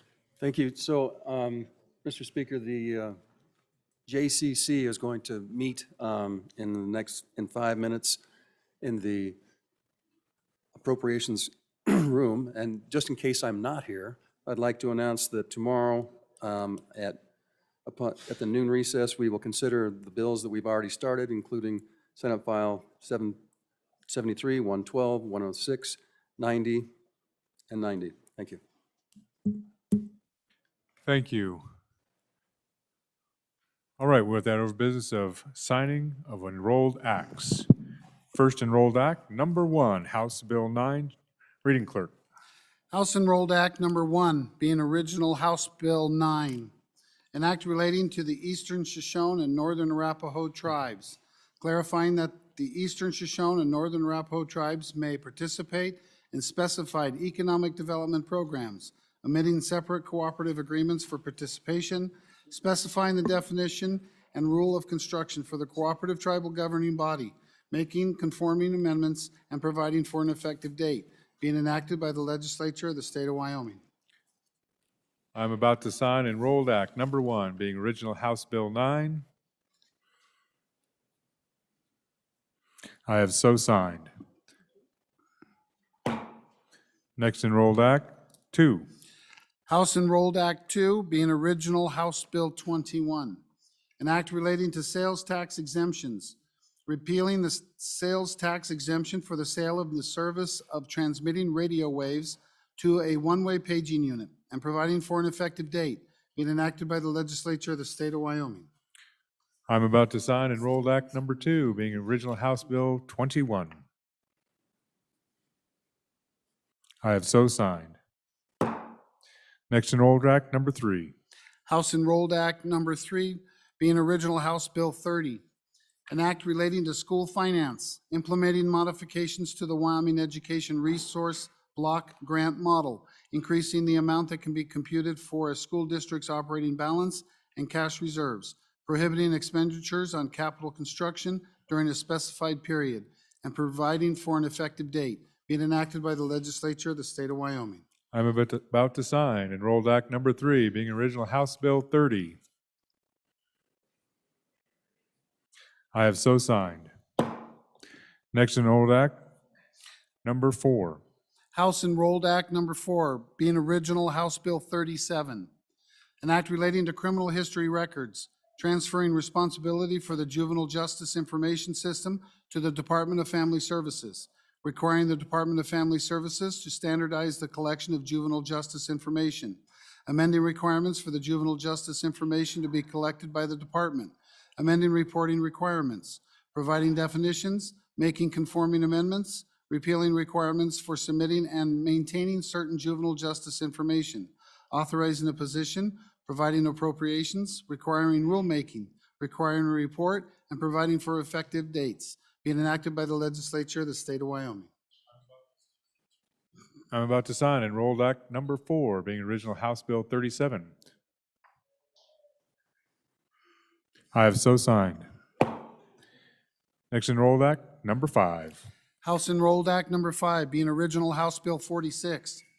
An act relating to the Wyoming Economic Development Act, amending the Wyoming Partnership Challenge Loan Program, authorizing loans for business succession and succession planning, amending limits for loan amounts under the program, authorizing contract lending for businesses, and specifying loan requirements, amending and renaming bridge financing provisions, consolidating and the guaranteed loan participation into the bridge financing program, prohibiting new guaranteed loan participation and new loan guarantees as specified, making conforming amendments, specifying applicability, requiring rulemaking, requiring a report, and providing for the effective dates, being enacted by the legislature of the state of Wyoming.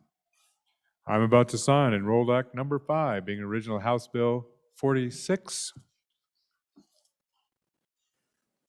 I have so signed. Next Enrolled Act Number 6. House Enrolled Act Number 6, being original House Bill 59, an act relating to workers' compensation, amending the experience rating system requirements for claims related to COVID-19, repealing a fund transfer, and providing for an effective date, being enacted by the legislature of the state of Wyoming. I'm about to sign Enrolled Act Number 6, being original House Bill 59. I have so signed.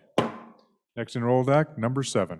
House Enrolled Act Number 7, being original House Bill 70, an act relating to digital identity, allowing suit for impersonation of digital identity and as specified, amending unlawful impersonation through electronic means to include impersonation of digital identity, providing definitions, and providing for an effective date, being enacted by the legislature of the state of Wyoming. I'm about to sign Enrolled Act Number 7, being original House Bill 70. I have so signed. Next Enrolled Act Number 8. House Enrolled Act Number 8, being original House Bill 86, an act relating to genetic data privacy, prohibiting the collection, retention, and disclosure of genetic data as specified, providing exceptions, providing for a civil cause of action by the Attorney General as specified, providing definitions, specifying applicability, and providing for an effective date, being enacted by the legislature of the state of Wyoming. I'm about to sign Enrolled Act Number 8, being original House Bill 86. I have so signed. Next Enrolled Act, Enrolled Joint Resolution Number 1. House Enrolled Joint Resolution Number 1, being original House Joint Resolution 1, a joint resolution proposing to amend the Wyoming Constitution by amending the retirement age requirements for Wyoming Supreme Court justices and district court judges. Be it resolved by the legislature of the state of Wyoming, 2/3 of all the members of the two houses voting separately concurring. Being enacted by the legislature of the state of Wyoming. I'm about to sign Enrolled Joint Resolution 1, being original House Joint Resolution 1. I have so signed. Next one is Senate Enrolled Act 6. Senate Enrolled Act 6, being original Senate File 39. An act relating to firearm pensions, providing legislative findings, reducing future cost of living increases for certain retired firemen and dependents, specifying application of the act, requiring contributions from employers, providing for loans to employers as specified, providing providing for the withholding of certain fund distributions to employers failing to repay loans, creating an account, providing for the distribution of fire insurance premium taxes to the account, and reducing other distribution of those taxes accordingly, providing appropriations, and providing for an effective date, being enacted by the legislature of the state of Wyoming. Members, I'm about to sign Enrolled Act, Senate Enrolled Act number 6, being original Senate File 39.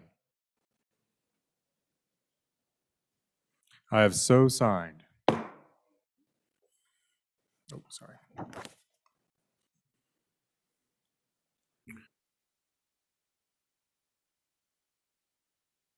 Mr. Majority Floor Leader.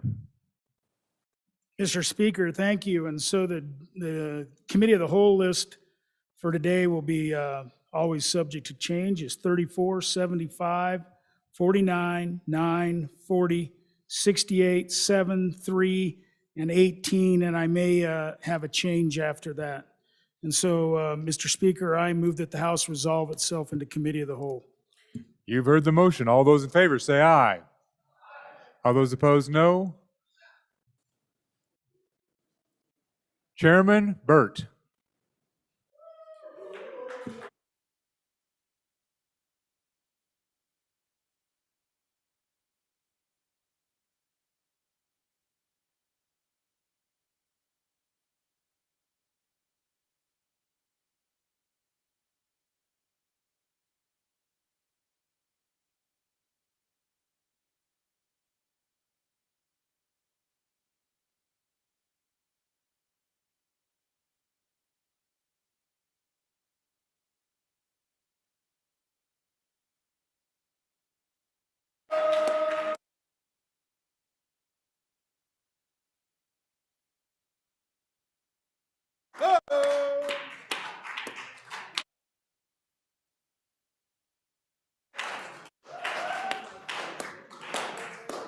The committee of the whole, please come to order. Chairman Burkhart. Thank you, Mr. Chairman. I wish to re-refer Senate File 3 to Committee Number 1 Appropriations. 2 appropriations. Copy, we will, so ordered. Thank you.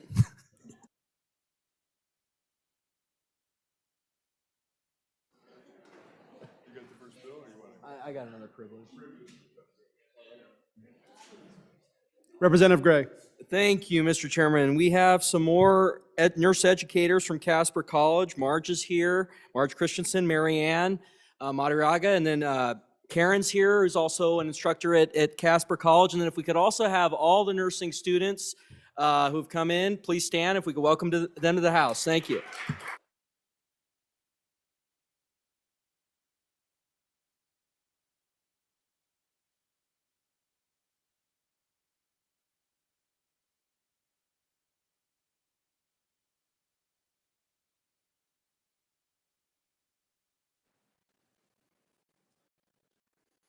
All right, here we go. The first Senate file for your consideration is Senate File number 34. Reading clerk will read the bill. Senate File 34, sponsored by Revenue, Inheritance Tax Fees, Repeal, an act relating to taxation and revenue. Mr. Speaker, your Committee Number 3, Revenue, to whom is referred Senate File 34, Inheritance Tax Fees, Repeal, respectfully report same back to the House with the recommendation that it do pass. Ayes, Representatives Baker, Gray, Hallinan, Harshman, Henderson, Jennings, Roscoe, Sweeney, Yin. Representative Harshman, Chairman. You've heard the reading of the bill. What is your pleasure? Chairman Harshman. Okay, Mr. Chairman, I would move that when the committee of the whole rise a report, do so with the recommendation that Senate File 34 do pass. And I'll give you a short explanation of the bill. Okay, so the inheritance tax used to be based on basically the federal inheritance tax, and there's a piece in there requiring a $10 fee that you would basically say, I owe no federal inheritance tax. That has been taken away in federal statute. So this little bill repeals that little piece that you have to file and say, a $10 fee that I have to file and say I have no inheritance tax, because, so now we're kind of in sync with the federal government. If the federal government ever brings that back, we will, I'm sure, respond accordingly. And if there's any members of that committee number 3 that wants to help out and pitch in on this, I know I assigned the explanation list to a member, but can't remember who it was, so I'm here today. I'd stand for any questions. Simple little bill. Vote aye.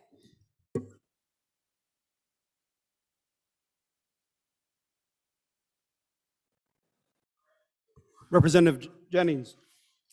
Thank you, Mr. Chairman. Anything that repeals some government overreach, on and in favor.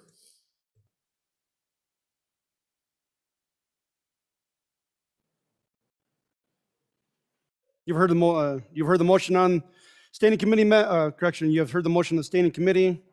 Hearing no other questions, having question been called, all those in favor say aye. All those say no. Senate file passes.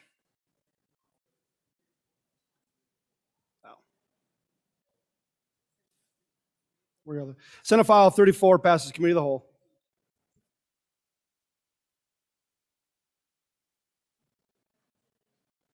The next file for your consideration is Senate File 75. Reading clerk will read the bill. Senate File 75, sponsored by corporations. Deferred annuities, minimum non-forfeiture. An act relating to annuity contracts. Mr. Speaker, your committee number 7, Corporations, Elections, and Political Subdivisions, to whom was referred Senate File 75. Deferred annuities, minimum non-forfeiture. Respectfully report, same back to the House with the recommendation that it do pass. Ayes, Representatives Burt, Duncan, Air, LeBeau, McGuire, Roscoe, Swanitzer. Noes, Representative Clausen. Representative Blackburn excused. Representative Swanitzer, Chairman. You have heard the reading of the bill. What is your pleasure, Chairman Swanitzer? Thank you, Mr. Chairman. I move when the committee of the whole rise to report to do so with the recommendation that Senate File 75 do pass. There are no standing committee amendments, and I would turn it over to the good minority whip for presenting the bill. Representative LeBeau. Thank you, Mr. Chairman. Members, I bring to you Senate File 75 and would ask for your favorable consideration. The proposed changes to the standard non-forfeiture law would lower the minimum interest rate for non-forfeiture values from 1% to 0.15%. This is not a blanket lowering of the overall policy's minimum interest rate, but only the interest rate used in calculating the non-forfeiture value in the event of a policy surrender. If interest rates are higher, then the individual surrendering their annuity would receive the higher interest rate. This law is necessitated by the unprecedented low interest rate environment. For deferred annuities, the non-forfeiture value is the value contained in the annuity contract and based on a minimum interest rate as set by law. What this bill does is the change will only apply to new products issued for delivery on or after the effective date of the law, and all currently enforced contracts will maintain their 1% minimum non-forfeiture interest rate. Any new annuity products with a minimum non-forfeiture rate below 1% will still be required to be filed with and approved by the the division that oversees our insurance. Adopting this bill will allow our state to maintain an innovative and competitive annuity marketplace that offers comprehensive retirement products to Wyoming residents. If these changes are not adopted, the offering of annuity products will suffer, as will consumer access to them. Passage of this legislation will mean that Wyoming will join many states that will enact the model in 2002, and it's anticipated that over 30 states will be adopting this year, with 16 already having done so in 2021. The bill's effective date is July 1, 2022. This is the bill, Mr. Chairman, and I'll stand for any questions. Thank you.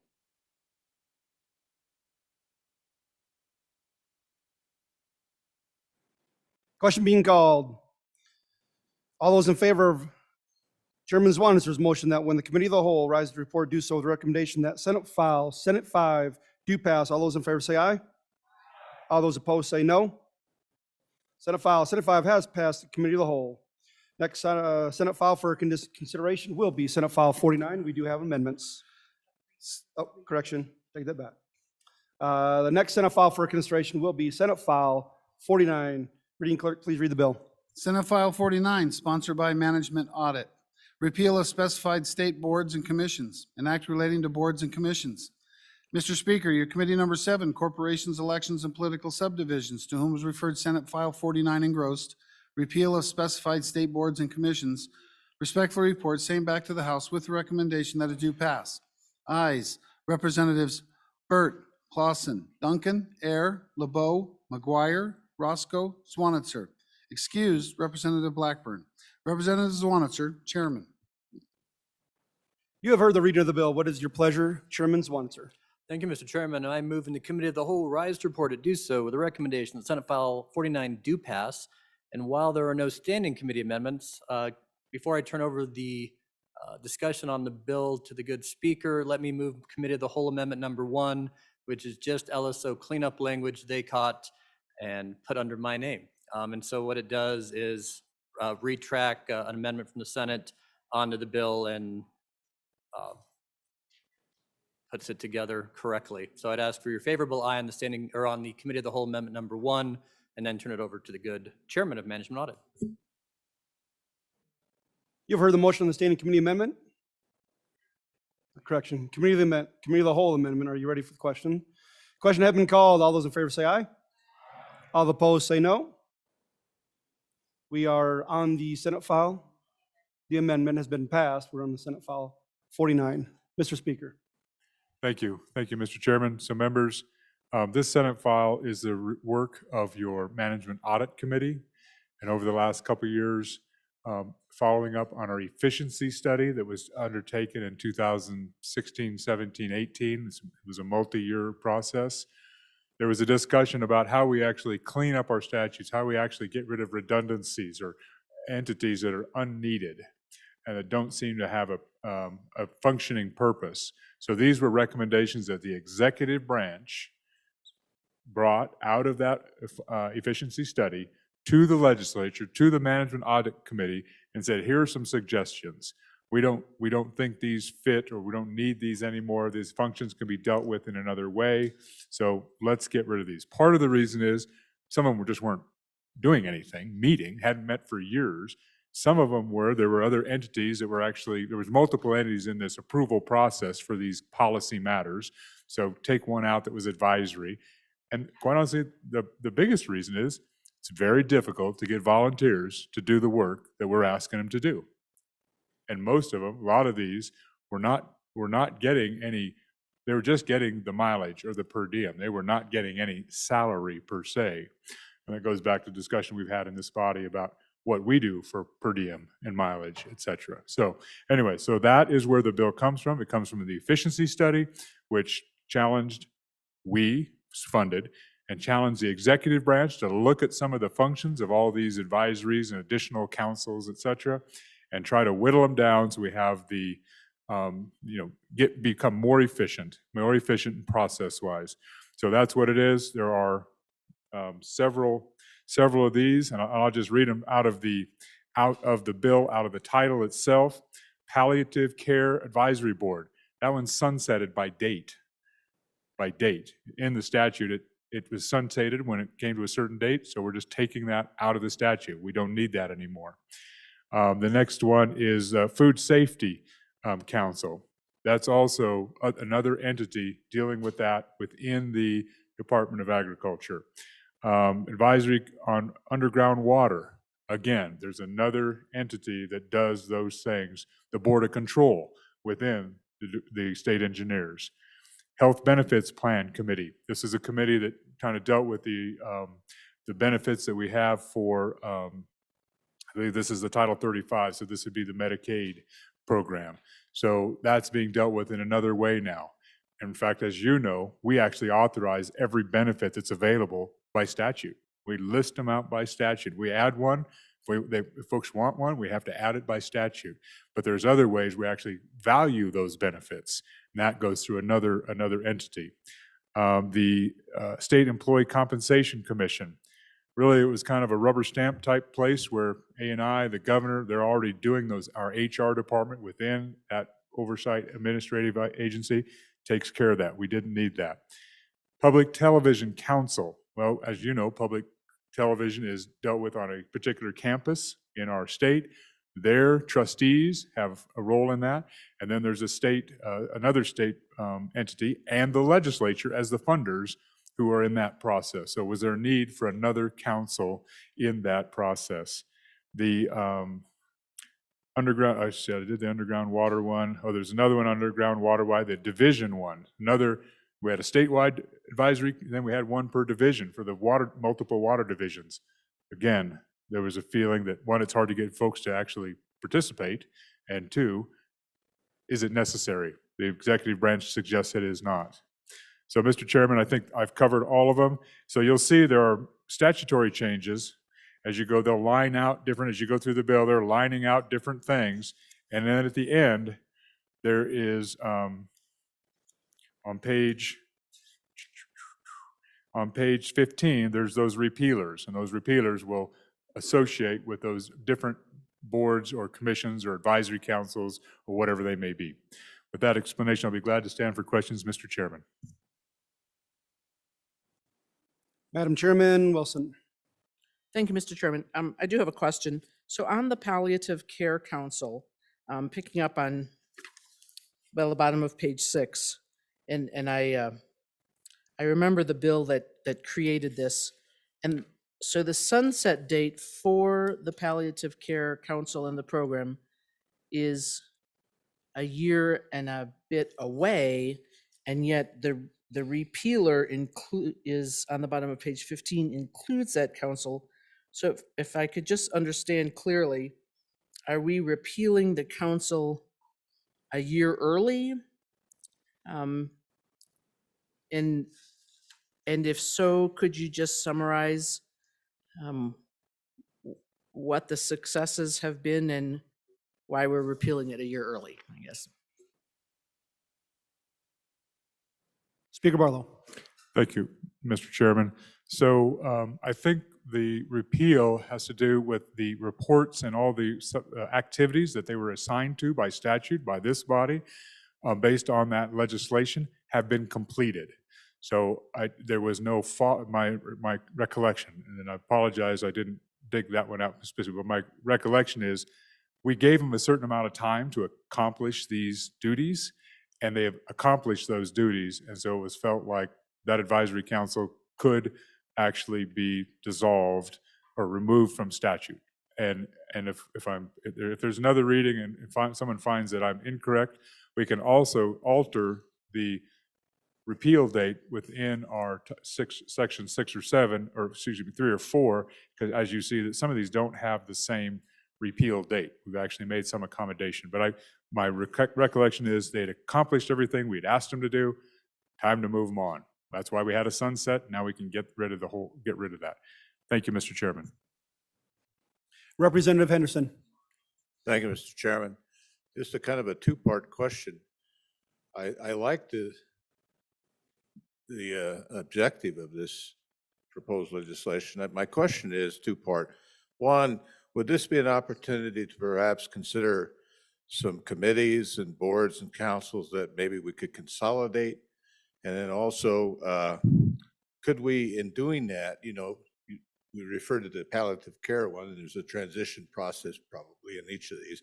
But would this also help us in terms of, the manning of these important committees across, for our state, so, in the nomination process? In terms of if we have fewer boards and councils and committees, seems reasonable to say that there may be an opportunity to be able to man them better. Speaker Barlow.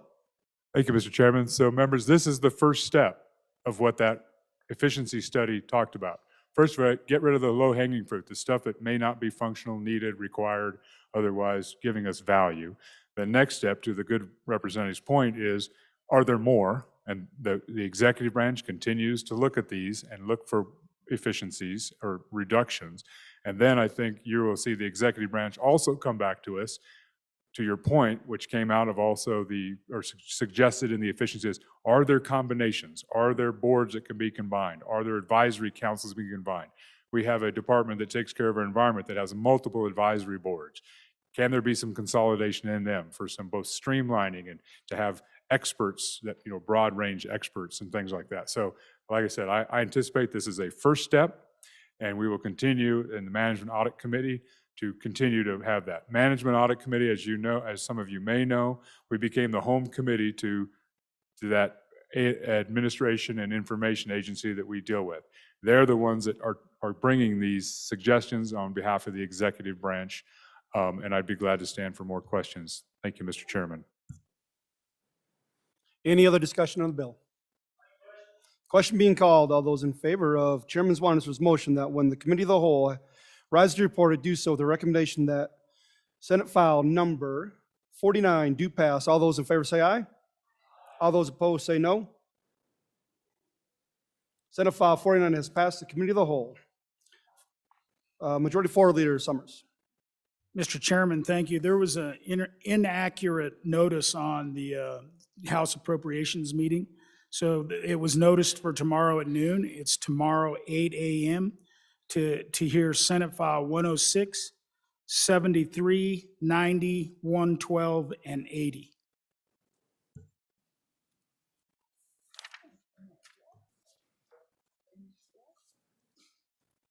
Thank you, sir. The next bill for our consideration is Senate File number 9. Reading clerk, please read the bill. Senate File 9, sponsored by Agriculture. Revenue bonds for agriculture endeavors. An act relating to revenue bonds. Mr. Speaker, your Committee Number 5, Agriculture, State and Public Lands and Water Resources, to whom is referred Senate File 9 engrossed, revenue bond for agriculture endeavors, respectful report, same back to the House with the recommendation that it do pass with the following amendments. Ayes. Representatives Clausen, Eklund, Fortner, Heiner, Larson Dan, Worf, Winter. Noes, Representative Western. Excused, Representative Blackburn. Representative Eklund, Chairman. You have heard the reading of the bill. What is your pleasure, Chairman Eklund? Mr. Chairman, I move that when the committee of the whole rises to report, it do so with the recommendation that Senate File 0009 do pass. I'll turn the explanation of this bill over to my colleague on the Ag Committee from the Jackalope Country. There is an amendment in it, and I would like for him to be able to move that at an appropriate time as he explains the bill. Thank you, sir. Representative Clausen. Thank you, Mr. Chairman. I bring you Senate File 9, Revenue Bonds for Agriculture Endeavors. So I will start at the beginning with this bill. There is no state funds. There is no federal funds. How does this benefit anyone with no state and federal funds? So in researching this in the interim, we realized there is a gap or an opportunity in the federal tax code for an investor that buys a bond to get the revenue off of this tax-free. So Wyoming is currently allowed $300 million a year in the federal tax code to issue bonds for economic development. Currently, we are only using $150 million of these revenue bonds, these tax-free revenue bonds that are exempt from federal taxes. We are using that portion for low-income and first-time homeowners through the WCDA. We already have a board that ranks bonds. We have what they do is bundle those housing loans together and sell them on the bond market. So what this bill does is creates an opportunity through the Business Council for expertise for that other $150 million to sell those industrial revenue bonds for ag processing purposes. This is kind of a unique way to do economic development, and I can see it taking off. If you think of it as sort of a pilot project, I can think it taking off for other sorts of investments that the state makes. I will go through the bill now and explain sort of some things that are happening.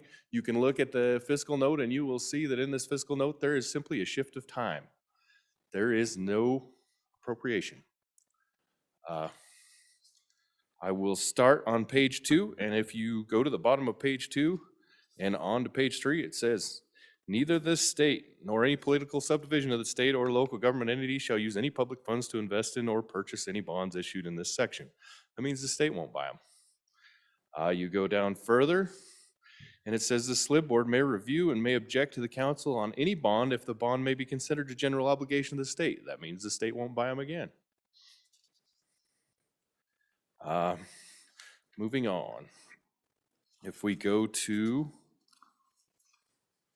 page 5 at the top, they are not general obligations of the state nor any political subdivision of the state. The bonds shall recite on their face that they do not constitute obligations of the state or any political subdivision of the state. Once again, not state money. If we go to page 6, line 14, the principal and interest on the revenue bond the council issues shall be secured by a pledge of the revenues from operating the agriculture processing project financed by a first mortgage on the facility, by guarantees of pledges of the entity owning the project or any other parent corporation owning the entity. That means that these bonds have to be commercially marketable.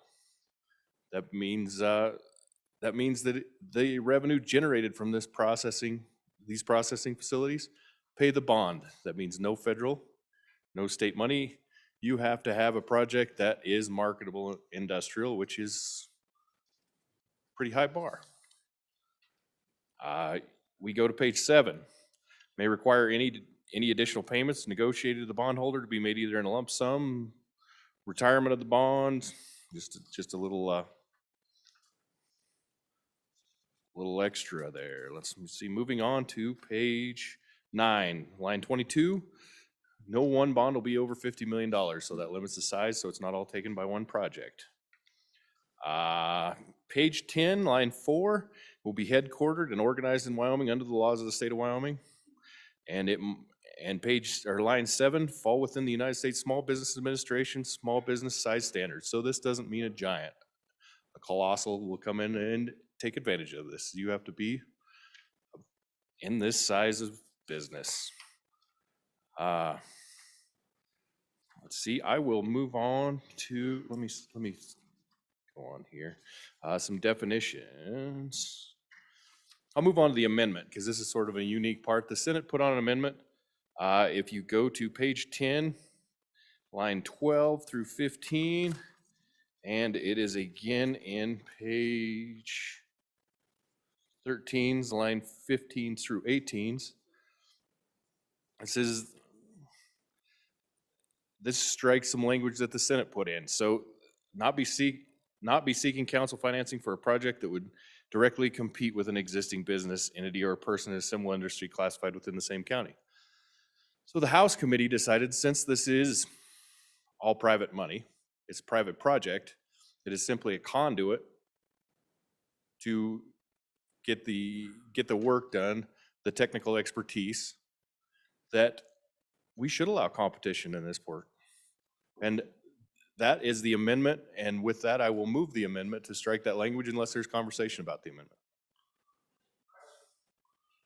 You've heard the motion in the standing committee. Excuse me, Mr. Chairman. Representative Baird. Thank you, Mr. Chairman. I just have a question for the bringer of the amendment, or at least the speaker for the amendment. It looks like this amendment was brought in an effort to avoid hurting current businesses. And we just passed a bill through both houses where the Wyoming Business Council took great care to make sure that they weren't competing in the baking industry. We were looking for 2 denial letters from banks, and that became a bit of a debate. And so this, I assume, was brought by the other body to address that type of concern. My question would be, are current businesses that this current language would be removing in the amendment, are they capable of receiving these bonds and receiving the benefit that we're trying to extend to future businesses? Would current businesses be able to enjoy that same opportunity? I personally believe in competition. I talk about it in education all the time, that competition breeds excellence. And so I wouldn't want to stomp on that. And I understand that's what the committee was attempting to do to make sure that we have a good free market. I just want to make sure that we're not going too far and picking winners and losers. Thank you. Representative Clausen. Mr. Chairman, you hit the nail on the head on the conversation. So what the committee decided was this tool would be available to all businesses. It's not biased to one or the other. If you're willing to put your own skin in the game and somebody is willing to finance you from the private bond market on the other end, let's go for it.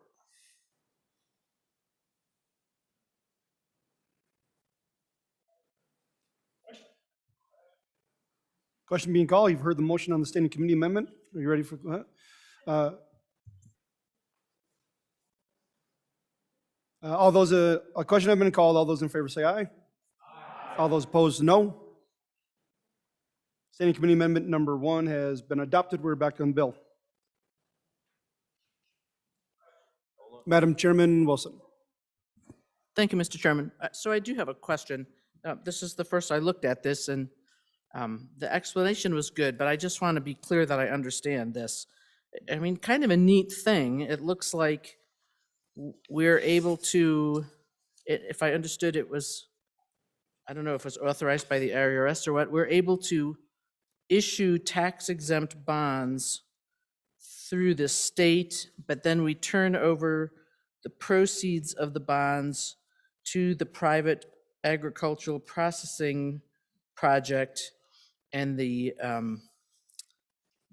interest and so on from the bonds is payable to the bond holders out of the revenue and that kind of thing, I guess.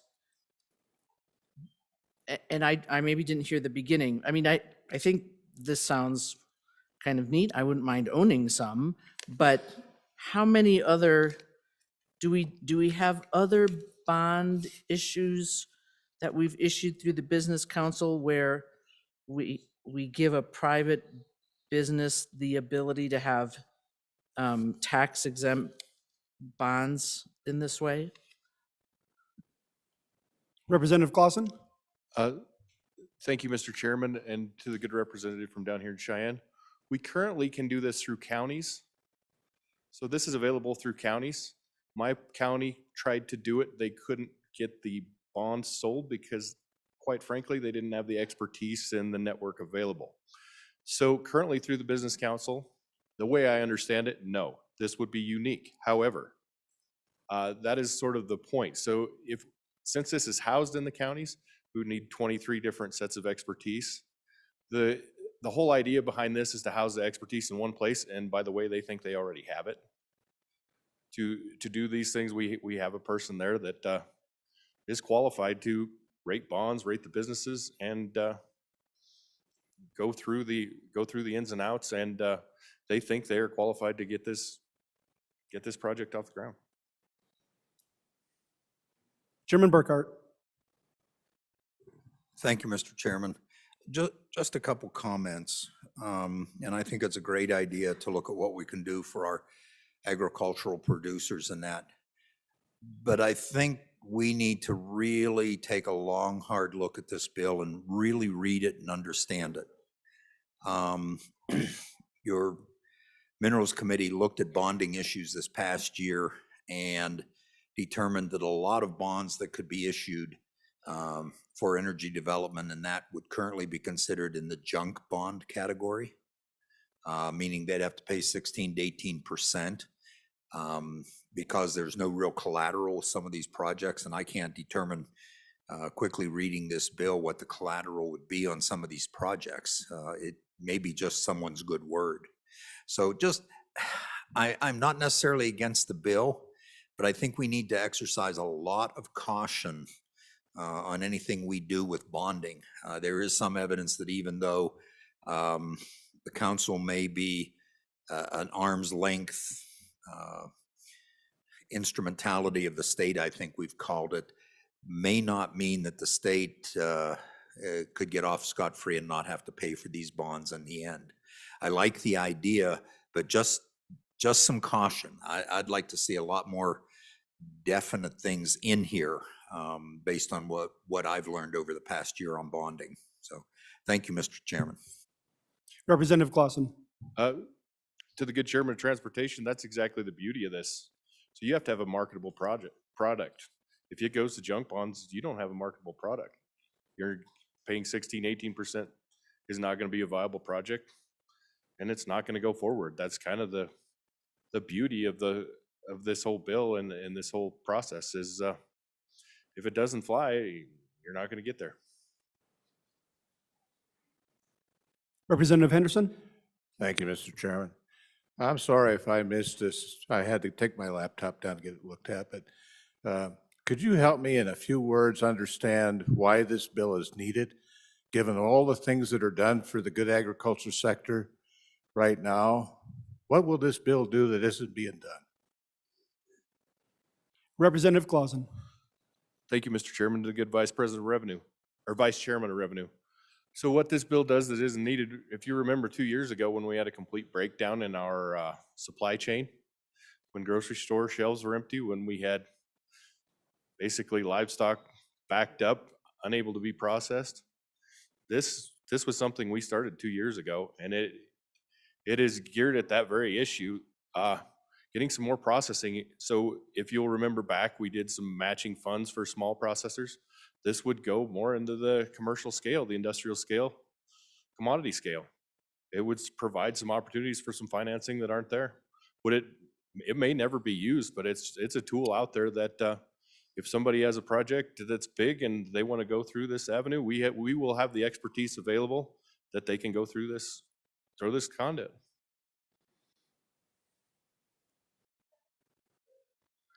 Question being called. All those in favor of Chairman Eklund's motion that when the Committee of the Whole rises to report, do so with the recommendation that Senate File Number 9 do pass. All those in favor say aye. All those opposed, no. Senate File 9 is passed the Committee of the Whole. The next bill for consideration is Senate File 40. The reading clerk will read the bill. Senate File 40, sponsored by Transportation, Criminal Record Dissemination, Military Department, an act relating to criminal procedure. Mr. Speaker, your Committee Number 1 Judiciary, to whom is referred Senate File 40 engrossed, Criminal Record Dissemination, Military Department, respectfully report same back to the House with the recommendation that it do pass with the following amendments. Ayes. Representatives Crago, Larson Dan, Oakley, Olson, Provenza, Rodriguez Williams, Washit, Yin, Zwanitzer. Representative Olson, Chairman. You've heard the reading of the bill. What is your pleasure? Chairman Olson. Thank you, Mr. Chairman. I move that when the Committee of the Whole rises to report it, do so with the recommendation that Senate File 40 do pass. Also move the Standing Committee Amendment Number 1 to this Senate file. I'll take on the Standing Committee Amendment, and then I will turn over the presentation of the bill to the good Vice Chairman from Transportation. Ladies and gentlemen, the Standing Committee Amendment is really quite simple. It takes us back to the House position of the bill, which both committees agree. And I believe, I don't like to speak for the department, but I believe the department was quite all right with that as well. And it was almost like a great kumbaya moment that we had on this little bill by turning it from blue to white. And if there are questions, I'll certainly take them. And if there are none, I would ask for the question on the Standing Committee Amendment.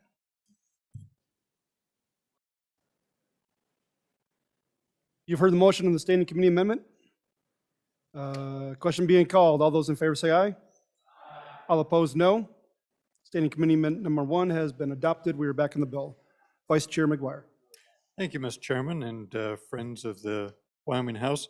I bring you Senate File 40, Criminal Record Dissemination, Military Department, from the Transportation Military Affairs Committee.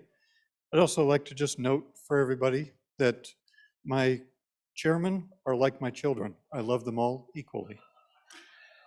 So if you look at Wyoming Statute 7-19-106, which is what this bill is for, it is the statute that controls the access and dissemination of information. So amongst law enforcement officials or agencies within the state, information is shared.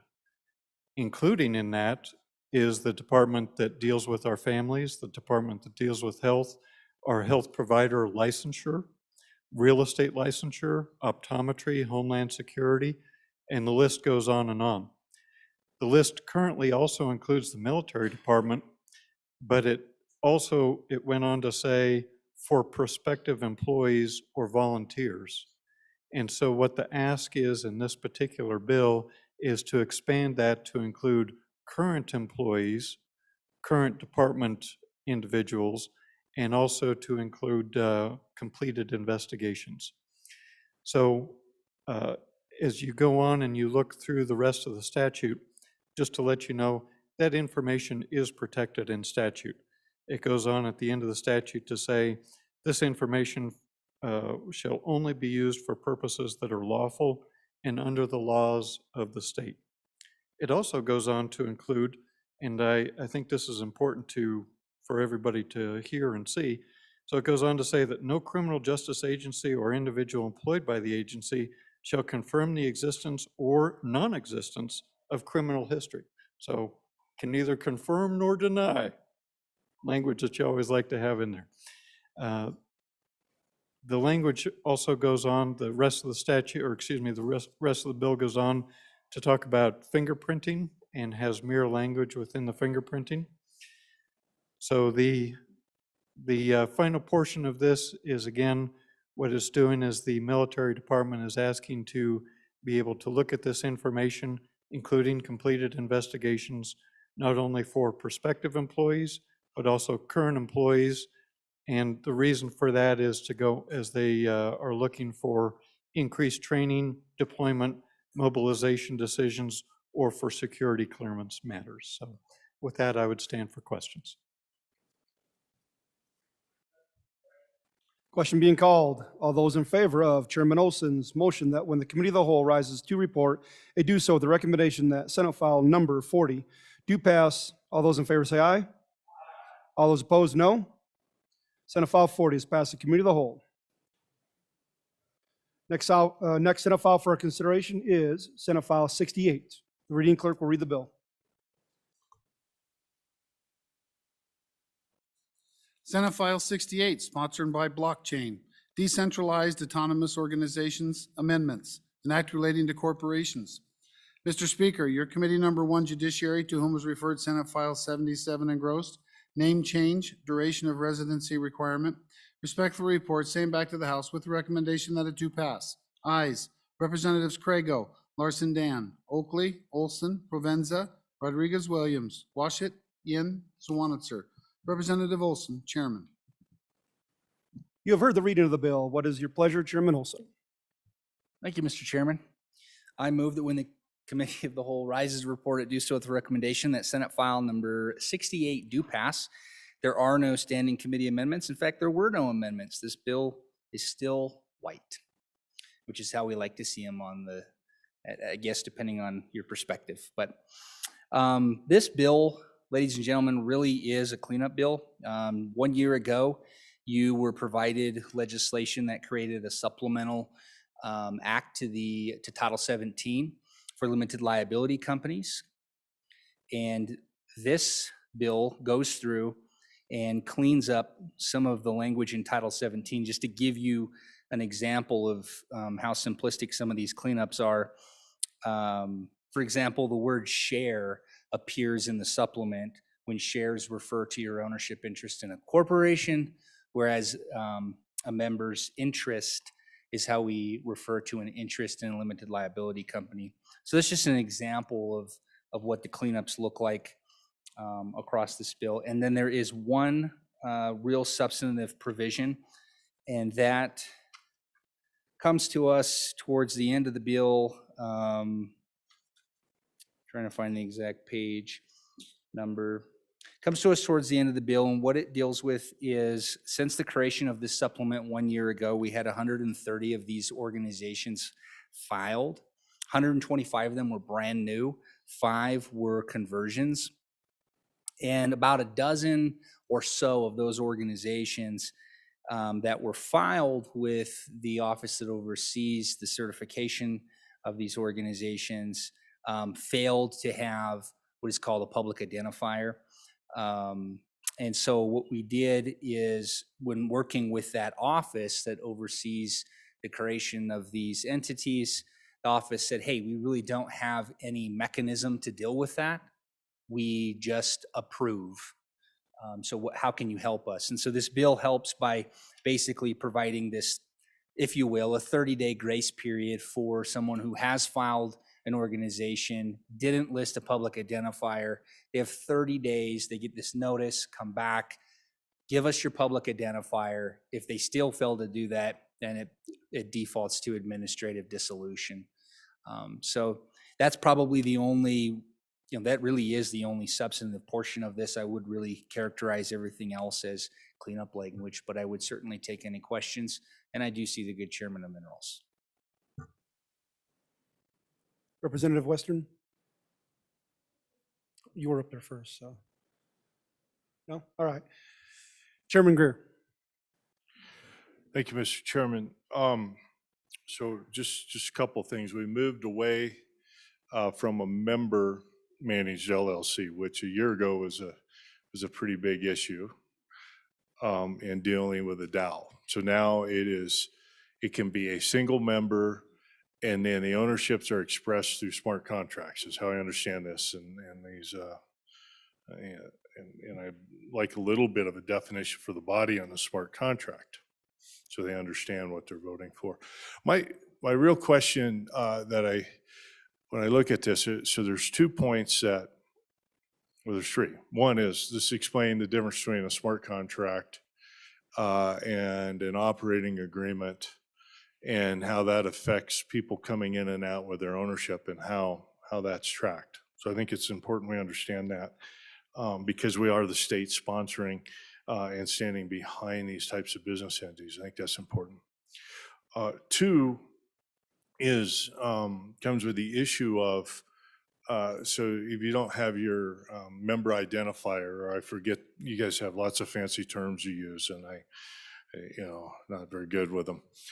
If you file a regular business entity and it isn't filed correctly, it's automatically rejected. But under this scenario, it could be filed. And as I understand how this works with code, I'm not opposed to these, but how this could work with code is 30 days later, you could have 300,000 members in it. So isn't it a good idea that you're officially set up before you allow, let's put the bridle on the horse before you open the barn a little bit. And then, and I just wanted to ask the question, and third component on this was, within this, it says that the smart contracts, which are replacing basically the operating agreement, will have the dispute arbitration contained within that, and that does not seem to be very transparent to me. So I just need to understand those things. So those 3 concepts, if you could explain those, I appreciate it. Chairman Olson, do you want to wait on those and answer some more, or? I will. There's quite a bit to unpack there. So, Mr. Chairman, yes, I would unpack that. I'm going to leave the smart contracts definition to the good representative from Teton County, but I'll unpack the rest and then I'll take more questions. Okay, that's right. Go ahead. Thank you. To the chairman of minerals. So I want to clarify the member managed. I didn't quite understand your question, but let me clarify what the bill does. The DAOs were always only one type of entity. They were always only member managed. So limited liability companies can have 2 forms under a traditional LLC. They can be manager managed, member managed. At the creation of the DAO, they were always member managed. There was some ambiguity in the supplement as to whether, when we talk about an algorithmically managed LLC, whether that's what we meant. That's part of the cleanup, actually, Mr. Chairman, is to make it really clear that they're all member managed. So that's the member managed piece. The public I'll skip over the smart contracts, leave that to the good member of Teton County. But the going to the public identifier issue. So, and the good member of Teton County may speak to this as well, but I want to explain what this is. So when I file a traditional LLC, there's a really, really simple list of things I have to accomplish in order to not have my filing rejected. I've got to tell you what the name of my company is. I've got to include LLC or some form of it with my name. I've got to give you an address. And then if I'm not in the state, I've got to give you a registered agent. If I accomplish those things, then my filing's accepted. What's being added under this supplement is this public identifier. And the public identifier is, so you understand what that is, it's not a website, although some of these were filed with a website. That's probably a little problematic because it's not what it is, but it's where you go. If you went and looked on the blockchain, you would see what this organization is and how it exists.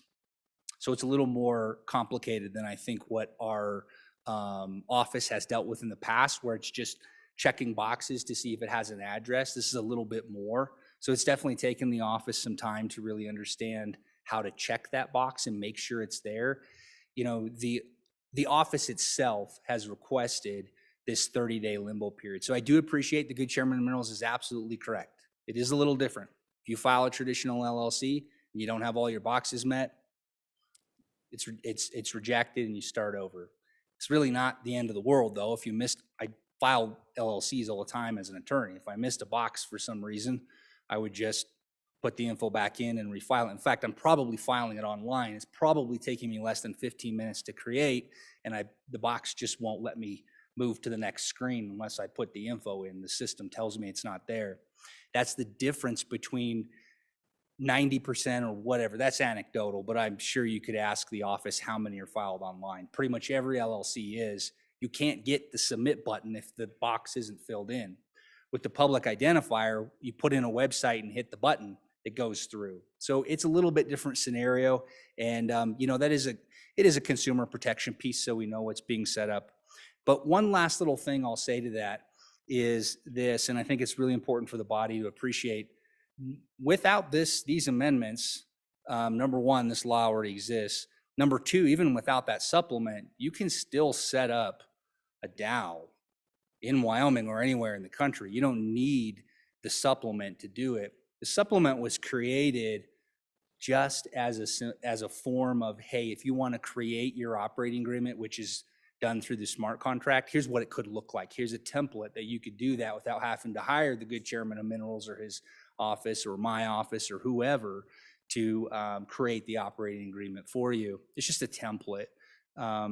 So I think that hits all the points. I do think the smart contract point needs to be addressed, Mr. Chairman, and I do believe the good member from Teton County can do that. Representative Western, we're going to go with Representative Yin, and then that way we can finish off Chairman Greer's question. We'll come back to you. Representative Yin. Thank you, Mr. Chairman. So the definition of smart contract is on page 3. I mean, essentially, it's just a set of code, a set of instructions to define how membership within the company manages the company itself. Similar to an operating agreement, it's who's in charge, what votes mean what, and the fact is in a smart contract, because it's code, it can be automated, so it can present a voting form automatically and then handle the vote. So instead of having an operating agreement and then having some sort of manager administrate how you manage the company, it's all done in code. That's it. On the 30-day for the ID, public ID, again, a DAO could just form an LLC right now. It doesn't have to be under our supplement, and that property ID isn't something that's required by any LLC formation agreement. So it's more of a convenience, so users know that this piece on the blockchain refers to this LLC that's been filed with the state of Wyoming. We could make it optional. Frankly, I think that'd be fine with me. But we gave the Secretary of State just asked for a 30-day waiver period because people were submitting it with things that warrant public IDs. And then, what was the other question? I mean, again, essentially, this is a supplement to our LLC. It isn't required for DAOs to use this. It's a set of defaults that DAOs can use to establish in Wyoming that makes it easier than having to hire a lawyer to do all that work to file under the regular LLC law and to attract these kinds of businesses to Wyoming. So happy to answer any other questions. Thank you, Mr. Chairman. Representative Henderson. Thank you, Mr. Chairman, and I appreciate the previous speaker's help with the smart contract definition. My question goes to that same page, that same paragraph. And on line 14, page 3, proposes new language, quote unquote, relying on a blockchain. Now, what does that mean? What are we trying to do there? I mean, is it a prerequisite that it must be a blockchain, or is it something else? Representative Brown. Thank you, Mr. Speaker, or Mr. Chairman. I have a question here. As we get into some of the Secretary of State's issues, page 9 and 10, it says a decentralized autonomous organization under this chapter shall be dissolved upon the occurrence of any of the following. And what I find interesting is you go down to 5 and it says by order of the Secretary of State. So that's now being stricken. And so I'm kind of curious why we're striking that language. You know, if the Secretary of State's going to be the one that holds the administrative function of these DAOs, why they're no longer going to be able to have this. And then on that same exact paragraph, it says, or is no longer under the control of at least one natural person. Well, how do we know? How do we know whether this DAO is being controlled underneath one natural person? And I guess if you have a DAO and people just magically stop, you know, living or whatever the case may be, how do we know? How is the Secretary of State's office filed? And then does that end up having to go through a court system to be taken care of? And I'm guessing that's the case because further down it says in an interested party, but it says any interested party, which would mean that you'd have to have some interest in that company, which then if you don't have an interest in the company, how would you, I guess I'm talking myself in circles as I'm reading through this. So if I could just get a little more explanation of that, I'd appreciate it. Representative Yin. Thank you, Mr. Chairman. So to answer the question from 2 speakers ago, hold on, sorry, let me go back to the page, where it says relying on a blockchain. So this is, I mean, essentially what happened was we passed our DAO LLC supplemental amendment, and we had companies come in. And, you know, I think there were certain parts where the easy defaults that we had didn't really match up exactly with what the industry really wanted. So this kind of just aligns that to what they have. Relying on a blockchain may actually go away. You know, I think it might be something where that technology isn't going to be the one that all DAOs are in. It's just the one that DAOs as they exist now are looking at. So again, this is just to align with where the industry is after a year of our blockchain law in place, our DAO law in place, to see where they are. So we smooth out the friction from where industry is to where we are now. And to the good representative from Cheyenne, talking about the order of the Secretary of State being removed. So what happened was the Secretary of State's office came to us and said, in any one of our business entity statutes, they don't issue orders. That isn't something that the Secretary of State does. So they didn't want to have to start doing it within this LLC supplemental. And so that way, this ends up going into the parts 11 through 18, where you do petition a court. So it does go through a court process. If, for example, it is an organization where there are no members in it anymore, no actual persons in it anymore, then maybe there are some stranded assets or other things that people might have underlying rights to that they could want it back. And so maybe that's why they go to a court and have dissolution of that. So if there's no one left in the company really shouldn't exist. And so it's dissolved when someone is interested in dissolving it by going to the court. Thank you, Mr. Chairman. Any further discussion on the bill? Question being called. All those in favor of Chairman Olson's motion that when the committee of the whole rises to report to do so with the recommendation that Senate file number 68 do pass. All those in favor say aye.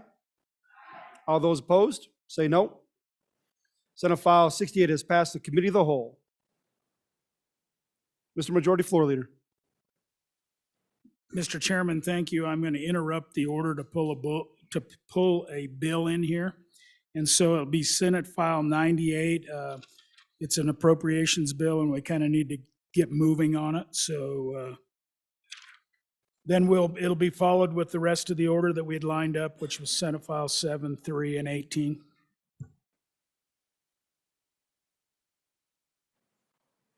All right, so moved. There we go. We're going to be, so the next Senate file will be for your consideration will be Senate File number 98. The reading clerk will read the bill. Senate File 98, sponsored by Appropriations. Federal Emergency COVID-19 Relief Funding Limitations. An act relating to the emergency expenses of government. Mr. Speaker, your Committee Number 2 Appropriations, to whom was referred Senate File 98, Federal Emergency COVID-19 Relief Funding Limitations, respectfully report same back to the House with the recommendation that it do pass. Ayes, Representatives Kenner, Larson-Lloyd, Nicholas, Schwartz, Simpson, Stith, Walters. Representative Nicholas, Chairman. You have heard the reading of the bill. What is your pleasure, Representative Simpson? Thank you, Mr. Chairman. I move House or Senate File 98 and ask for your favorable consideration. Folks, this is kind of a closure bill, and let me explain to you how. Let's turn to page, you'll notice on page 2, there's just dates, and then on page 3. So the CARES Act was $1.25 billion, and that required that we have all the money spent by December 30th, 3 months ago. And we've done that, except for a few contracts that were allowed to be extended. So the CARES Act money is done and complete. So you see there at the top of page 3, the March 26th, 2022, we're actually just closing the files on all these CARES Act activities. And then if you walk a little bit further, you'll just continue to see March 26, 2022 closure on these existing statutes that we created 2 years ago. And then back on page 6,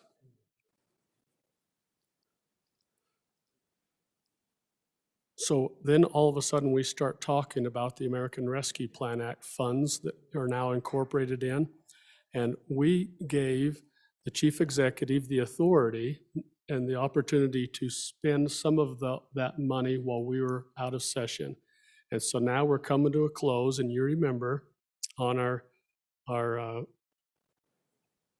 ARPA bill, we allocated $50 million for the chief executive to continue to do some things that are ongoing to help with some relief challenges. And on page 6, he's been doing that through the B11 process.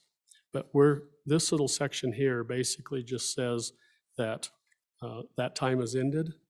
So we're giving the chief executive the notice that March 26, 2022, he can't spend any more of our ARPA money. Now we're in control, we've been legislating and we're spending it. And so it kind of gives him a deadline that he's not able to, other than the 50 million, he's not able to spend any more money of the ARPA money. So that, Mr. Chairman, is the essence of the bill. Any further discussion on the bill? Question being called. All those in favor of Representative Simpson's motion that when the Committee of the Whole rises to report to do so with the recommendation that bill or Senate file number 98 do pass. All those in favor say aye. All those opposed, no. Senate file 98 has passed the Committee of the Whole. The next bill for our consideration will be Senate file number 7. The reading clerk will read the bill. Senate File 7, sponsored by Travel, Wyoming Gaming Commission, Scrivener Error Correction, an act relating to Wyoming Gaming Commission.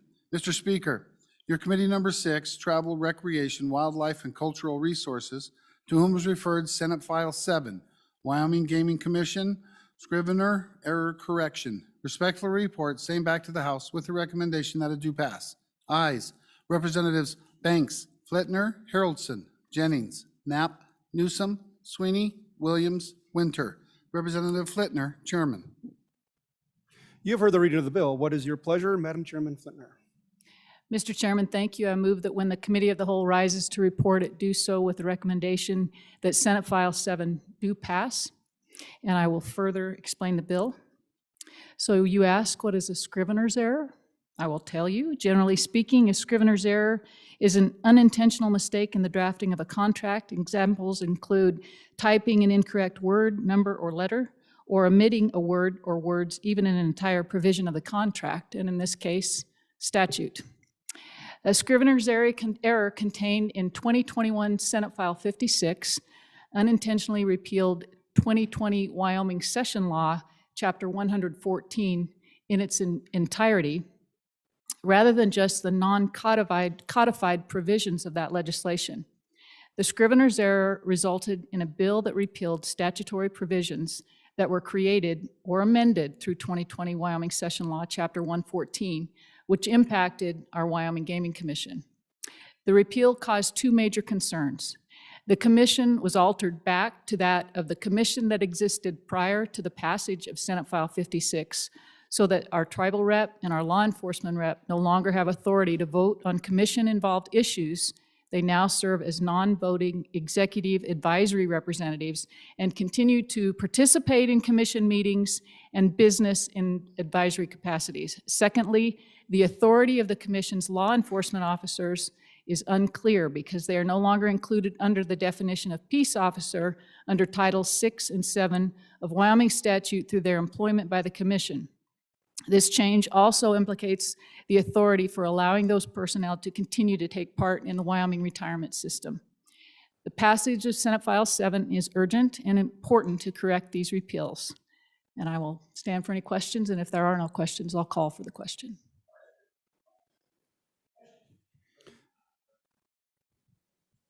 Question being called. All those in favor of Madam Chairman Flitner's motion that when the Committee of the Whole rises to report, that do so with the recommendation that Senate File number 7 do pass. All those in favor say aye. Aye. All those opposed, no. Senate File 7 has passed the Committee of the Whole. Next bill for our consideration will be Senate File number 3. The reading clerk will read the bill. No. Stand correction. The next Senate File will be 18. Reading clerk, please read the bill. Senate File 18, sponsored by Transportation, County Road Maintenance Fund Amendments, an act relating to highways. Mr. Speaker, your Committee number 8, Transportation, Highways, and Military Affairs, to whom is referred Senate File 18 engrossed, County Road Maintenance Fund Amendments. Respectfully report, same back to the House with the recommendation that it do pass with the following amendments. Ayes, Representatives Baker, Brown, Burkhart, Burt, Henderson, McGuire, Obermueller, O'Hearn, Stivar. Representative Burkhart, Chairman. You have heard the reading of the bill. What is your pleasure, Chairman Burkhart? Thank you, Mr. Chairman. I move that when the Committee of the Whole rise to report, it do so with a recommendation that Senate File 18 do pass. I further move the adoption of the Standing Committee amendments, and I'll turn the explanation of the bill and the Standing Committee amendment over to the good representative from District 56. Thank you, Mr. Chairman. The Senate File 18, this bill provides an opportunity for the House to affirm a compromise among stakeholders rather than picking winners and losers. This bill updates the dollar threshold of road work counties can do and further enables the counties to actually do the work by authorizing the purchase of motor graders. On page 2 of this bill, the threshold for work the county can do is raised from $50,000 to $75,000. Page 3 adds some cleanup language using more generic terms for the entities that make up the County Road Standards Committee. At the bottom of page 3 and page 4, the counties are authorized to expend not more than $100,000 per year on motor graders. So I ask you to affirm this compromise by the interested parties and vote aye. The Standing Committee amendment changes the effective date to immediately so that the counties can activate this plan right away. That is the bill, Mr. Chairman, and I would ask for an aye vote on the Standing Committee amendment. Representative Jennings, do you have anything? No? All right, you've heard the motion on the standing committee amendment. Question have been called. All those in favor say aye. All opposed, no. Standing committee amendment number 1 has been adopted. We do have a committee of the whole amendment as well.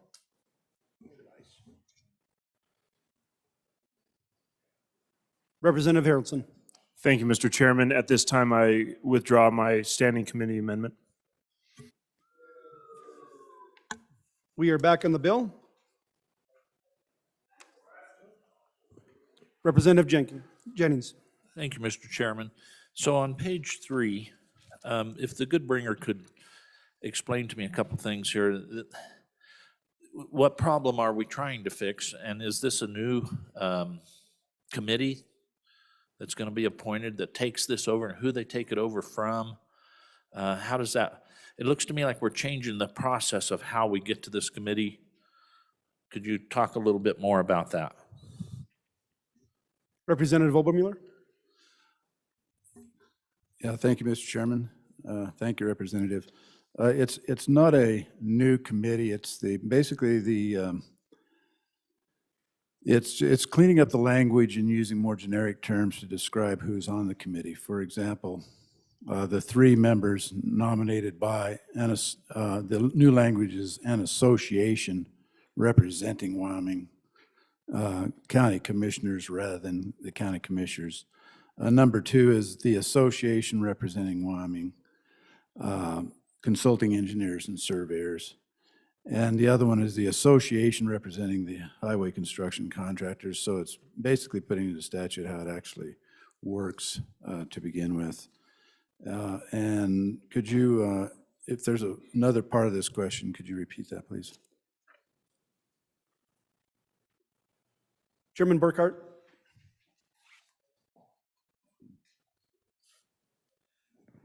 Thank you, Mr. Chairman. Okay. So the one issue is that currently counties, if the estimated value of road work is over $50,000, they have to go out for bids. This raises it to $75,000. Not a lot of road work you can do, even on county roads, for $50,000, and just gives them that little bit of leeway. The other one is they currently can not keep money aside to purchase equipment. They have to kind of spend it. This allows them to set $100,000 aside so that they can put it with the money from next year and buy a road grader. Road graders are expensive. Even the $200,000 won't pay for all of it, but it gives counties some maneuvering room.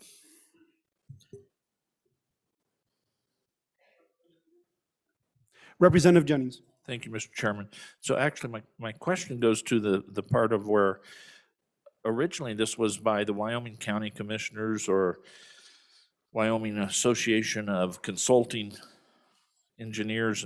And my question is why are we switching this over to an association that represents the county commissioners? I mean, was there a problem with how we currently did that? I'm just trying to get a little more clarification on why we're making a shift away from the way we've been doing it. Representative Obermuller. Mr. Chairman, my understanding is we're not shifting the way we've been doing it. We are bringing the statute the way it actually works. That's my understanding. Perhaps the chairman could add something to that. Chairman Burkhart. Thank you, Mr. Chairman. The answer to that question is the way we refer to things in statute. We generally don't refer to outside groups by their actual name. Just the same way as here on the floor, we refer to each other as the representative from a certain district or that, and not by a direct name. And that's all. I know it looks a little odd, but that's currently our convention in drafting legislation. And this was used as a cleanup because we were into these sections of the statute. Representative Brown. Thank you, Mr. Speaker. I was just trying to have an off-mic discussion here as well. The good chairman is right, and one of the other things that you got to think about too is if one of these associations that represents these people inside the statute failed to exist by the name that we have in statute, then you don't have that representation. making this more of a broadly based term, you have the Association of County Contractor or County Commissioners that represents them. Maybe it's not the Wyoming Association of County Commissioners. Maybe it's not named specifically as that. Now we've got a new group of commissioners that have formed a different alliance, and they've got this set aside. Specifically naming something in statute, and if one of those associations fails to exist, we have to go back and change statute for that. Making it more broadly, this now allows those associations to exist underneath a larger term. Representative Obermuller, you good? Any other discussion? Question being called. All those in favor of Chairman Burkhart's motion that when the committee of the whole rise to report to do so with the recommendation that Senate file number 18 do pass, all those in favor say aye. All those opposed, no. Senate file 18 has passed the committee of the whole. Mr. Majority Floor Leader. Mr. Chairman, I move that the committee of the whole rise and report.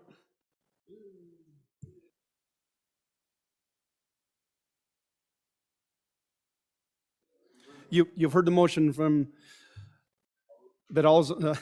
You've heard the motion that the committee of the whole do rise and report. All those in favor say aye. All opposed, no. Motion passed.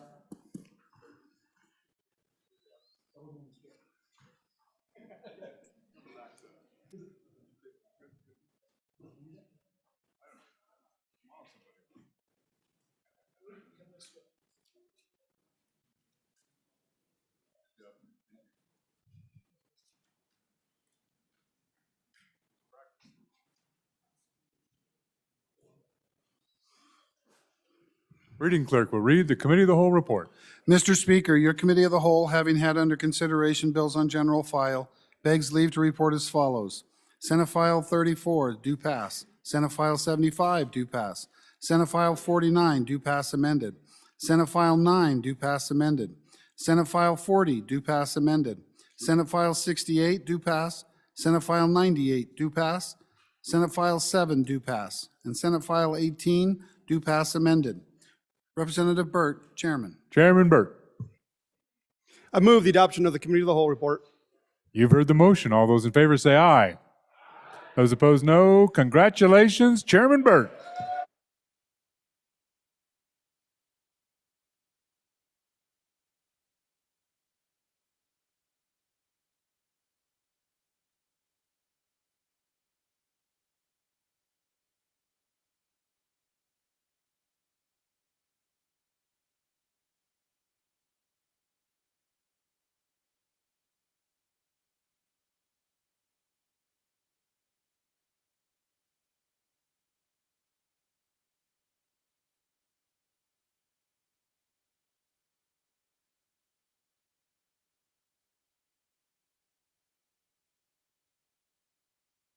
All right, a little liveliness out of the crowd today.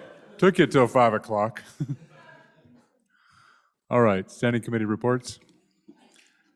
Senate File 11, sponsored by Senator Anderson, display of state flag, an act relating to a state flag. Mr. Speaker, your committee number 6, Travel, Recreation, Wildlife, and Cultural Resources, to whom was referred Senate File 11, display of state flag. Respectful report, sent back to the House with a recommendation to do pass with the following amendments. Ayes, Representatives Banks, Flitner, Haroldson, Jennings, Knapp, Newsom, Sweeney, Williams, Winter. Representative Flitner, Chairman. Senate File 61, sponsored by Senator Perkins. Sage grouse, game bird farms, no certification expiration 2, an act relating to game and fish. Mr. Speaker, your committee number 6, Travel, Recreation, Wildlife, and Cultural Resources, to whom was referred Senate File 61, sage grouse, game bird farms, no certification expiration 2. Respectful report, sent back to the House with the recommendation that it do pass with the following amendments. Ayes, Representatives Banks, Flitner, Haroldson, Jennings, Knapp, Newsom, Sweeney, Williams, Winter. Representative Flitner, Chairman. Senate File 86, sponsored by Senator Boner. Wildfires One Call Exemption, an act relating to public utilities. Mr. Speaker, your committee number 6, Travel, Recreation, Wildlife, and Cultural Resources, to whom was referred House Bill correction, Senate File 86. Stand by.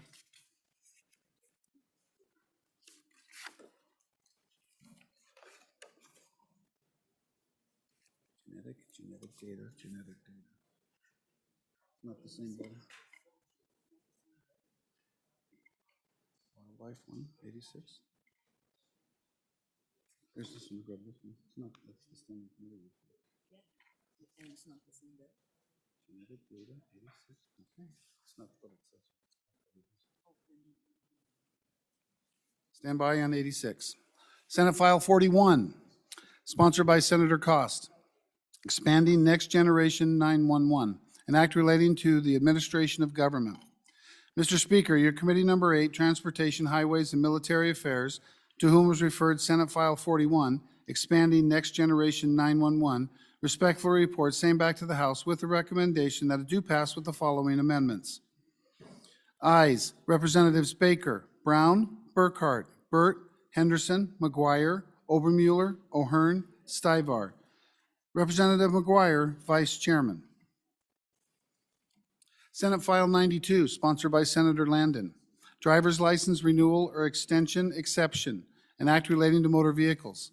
Mr. Speaker, your committee number 8, Transportation, Highways, and Military Affairs, to whom is referred Senate File 92 engrossed, driver's license renewal or extension exemption, respectfully report same back to the House with the recommendation that it do pass.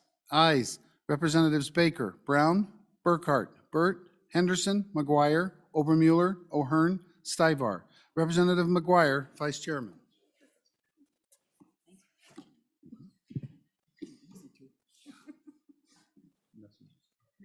Sorry. Messages from the Senate. Message 189. Mr. Speaker, the Senate did concur on House amendments to the bill listed below by the vote indicated. Senate File 39, Fireman's Pension Plan Benefits. Ayes 28, noes 1, conflict 1. Message 190. Mr. Speaker, the bill listed below passed the Senate on third reading by the vote indicated. House Bill 9, Economic Development Programs, Tribal Inclusion. Ayes 30. Message 191. Mr. Speaker, the bill listed below passed the Senate on third reading by the vote indicated. House Bill 21, Repealing Exemption for One-Way Pagers. Ayes 29, noes 1. Message 192. Mr. Speaker, the bill listed below failed to pass the Senate third reading by the vote indicated. House Bill 22, Industrial Revenue Bonds, Pilot Payments. Ayes 13, noes 17. Message 193. Mr. Speaker, the bill listed below passed the Senate on third reading by the vote indicated. House Bill 30, School Finance, Increasing Cash Reserves. Ayes 30. Message 194. Mr. Speaker, the bill listed below passed the Senate on third reading by the vote indicated. House Bill 37, Juvenile Justice Data Reporting. Ayes 30. Message 195. Mr. Speaker, House Bill 39, Pre-Application Determinations for Licensing. The House bill listed above passed on third reading in an amended form as follows by the vote indicated. Ayes 29, noes 1. The Senate respectfully asks the House to concur by adopting the listed amendments. Message 196. Mr. Speaker, House Bill 43, Trophy Game, Big Game, and Wild Bison License Allocations. The House bill listed above passed on third reading in an amended form as follows by the vote indicated. Ayes 30. Message 198. Mr. Speaker, the bill listed below passed the Senate on third reading by the vote indicated. House Bill 46, Partnership Challenge Loan Program Amendments. Ayes 20, noes 10. Message 199. Mr. Speaker, the bill listed below passed the Senate on third reading by the vote indicated. House Bill 59, Workers' Compensation, COVID-19. Ayes 30. Message 200. Mr. Speaker, the bill listed below passed the Senate on third reading by the vote indicated. House Bill 70, Digital Identity Protection. Ayes 29, noes 1. Message 201. Mr. Speaker, the bill listed below passed the Senate on third reading by the vote indicated. House Bill 86, Genetic Data Privacy Amendments. Ayes 30. Message 202. Mr. Speaker, the bill listed below passed the Senate on third reading by the vote indicated. House Joint Resolution 1, Supreme Court Justices and District Judges Retirement. Ayes 20, noes 10. Message 203. Mr. Speaker, House Bill 45, Mine Reclamation Bonding Voluntary Assigned Trusts. The House bill listed above passed on third reading in an amended form as follows by the vote indicated. Ayes 30. The Senate respectfully asks this House to concur by adopting the listed amendments. Message 204. Mr. Speaker, House Bill 100, Redistricting of the Legislature. The House bill listed above passed on third reading in an amended form as follows by the vote indicated. Ayes 20, noes 10. Sincerely, Ellen Thompson, Senate Chief Clerk.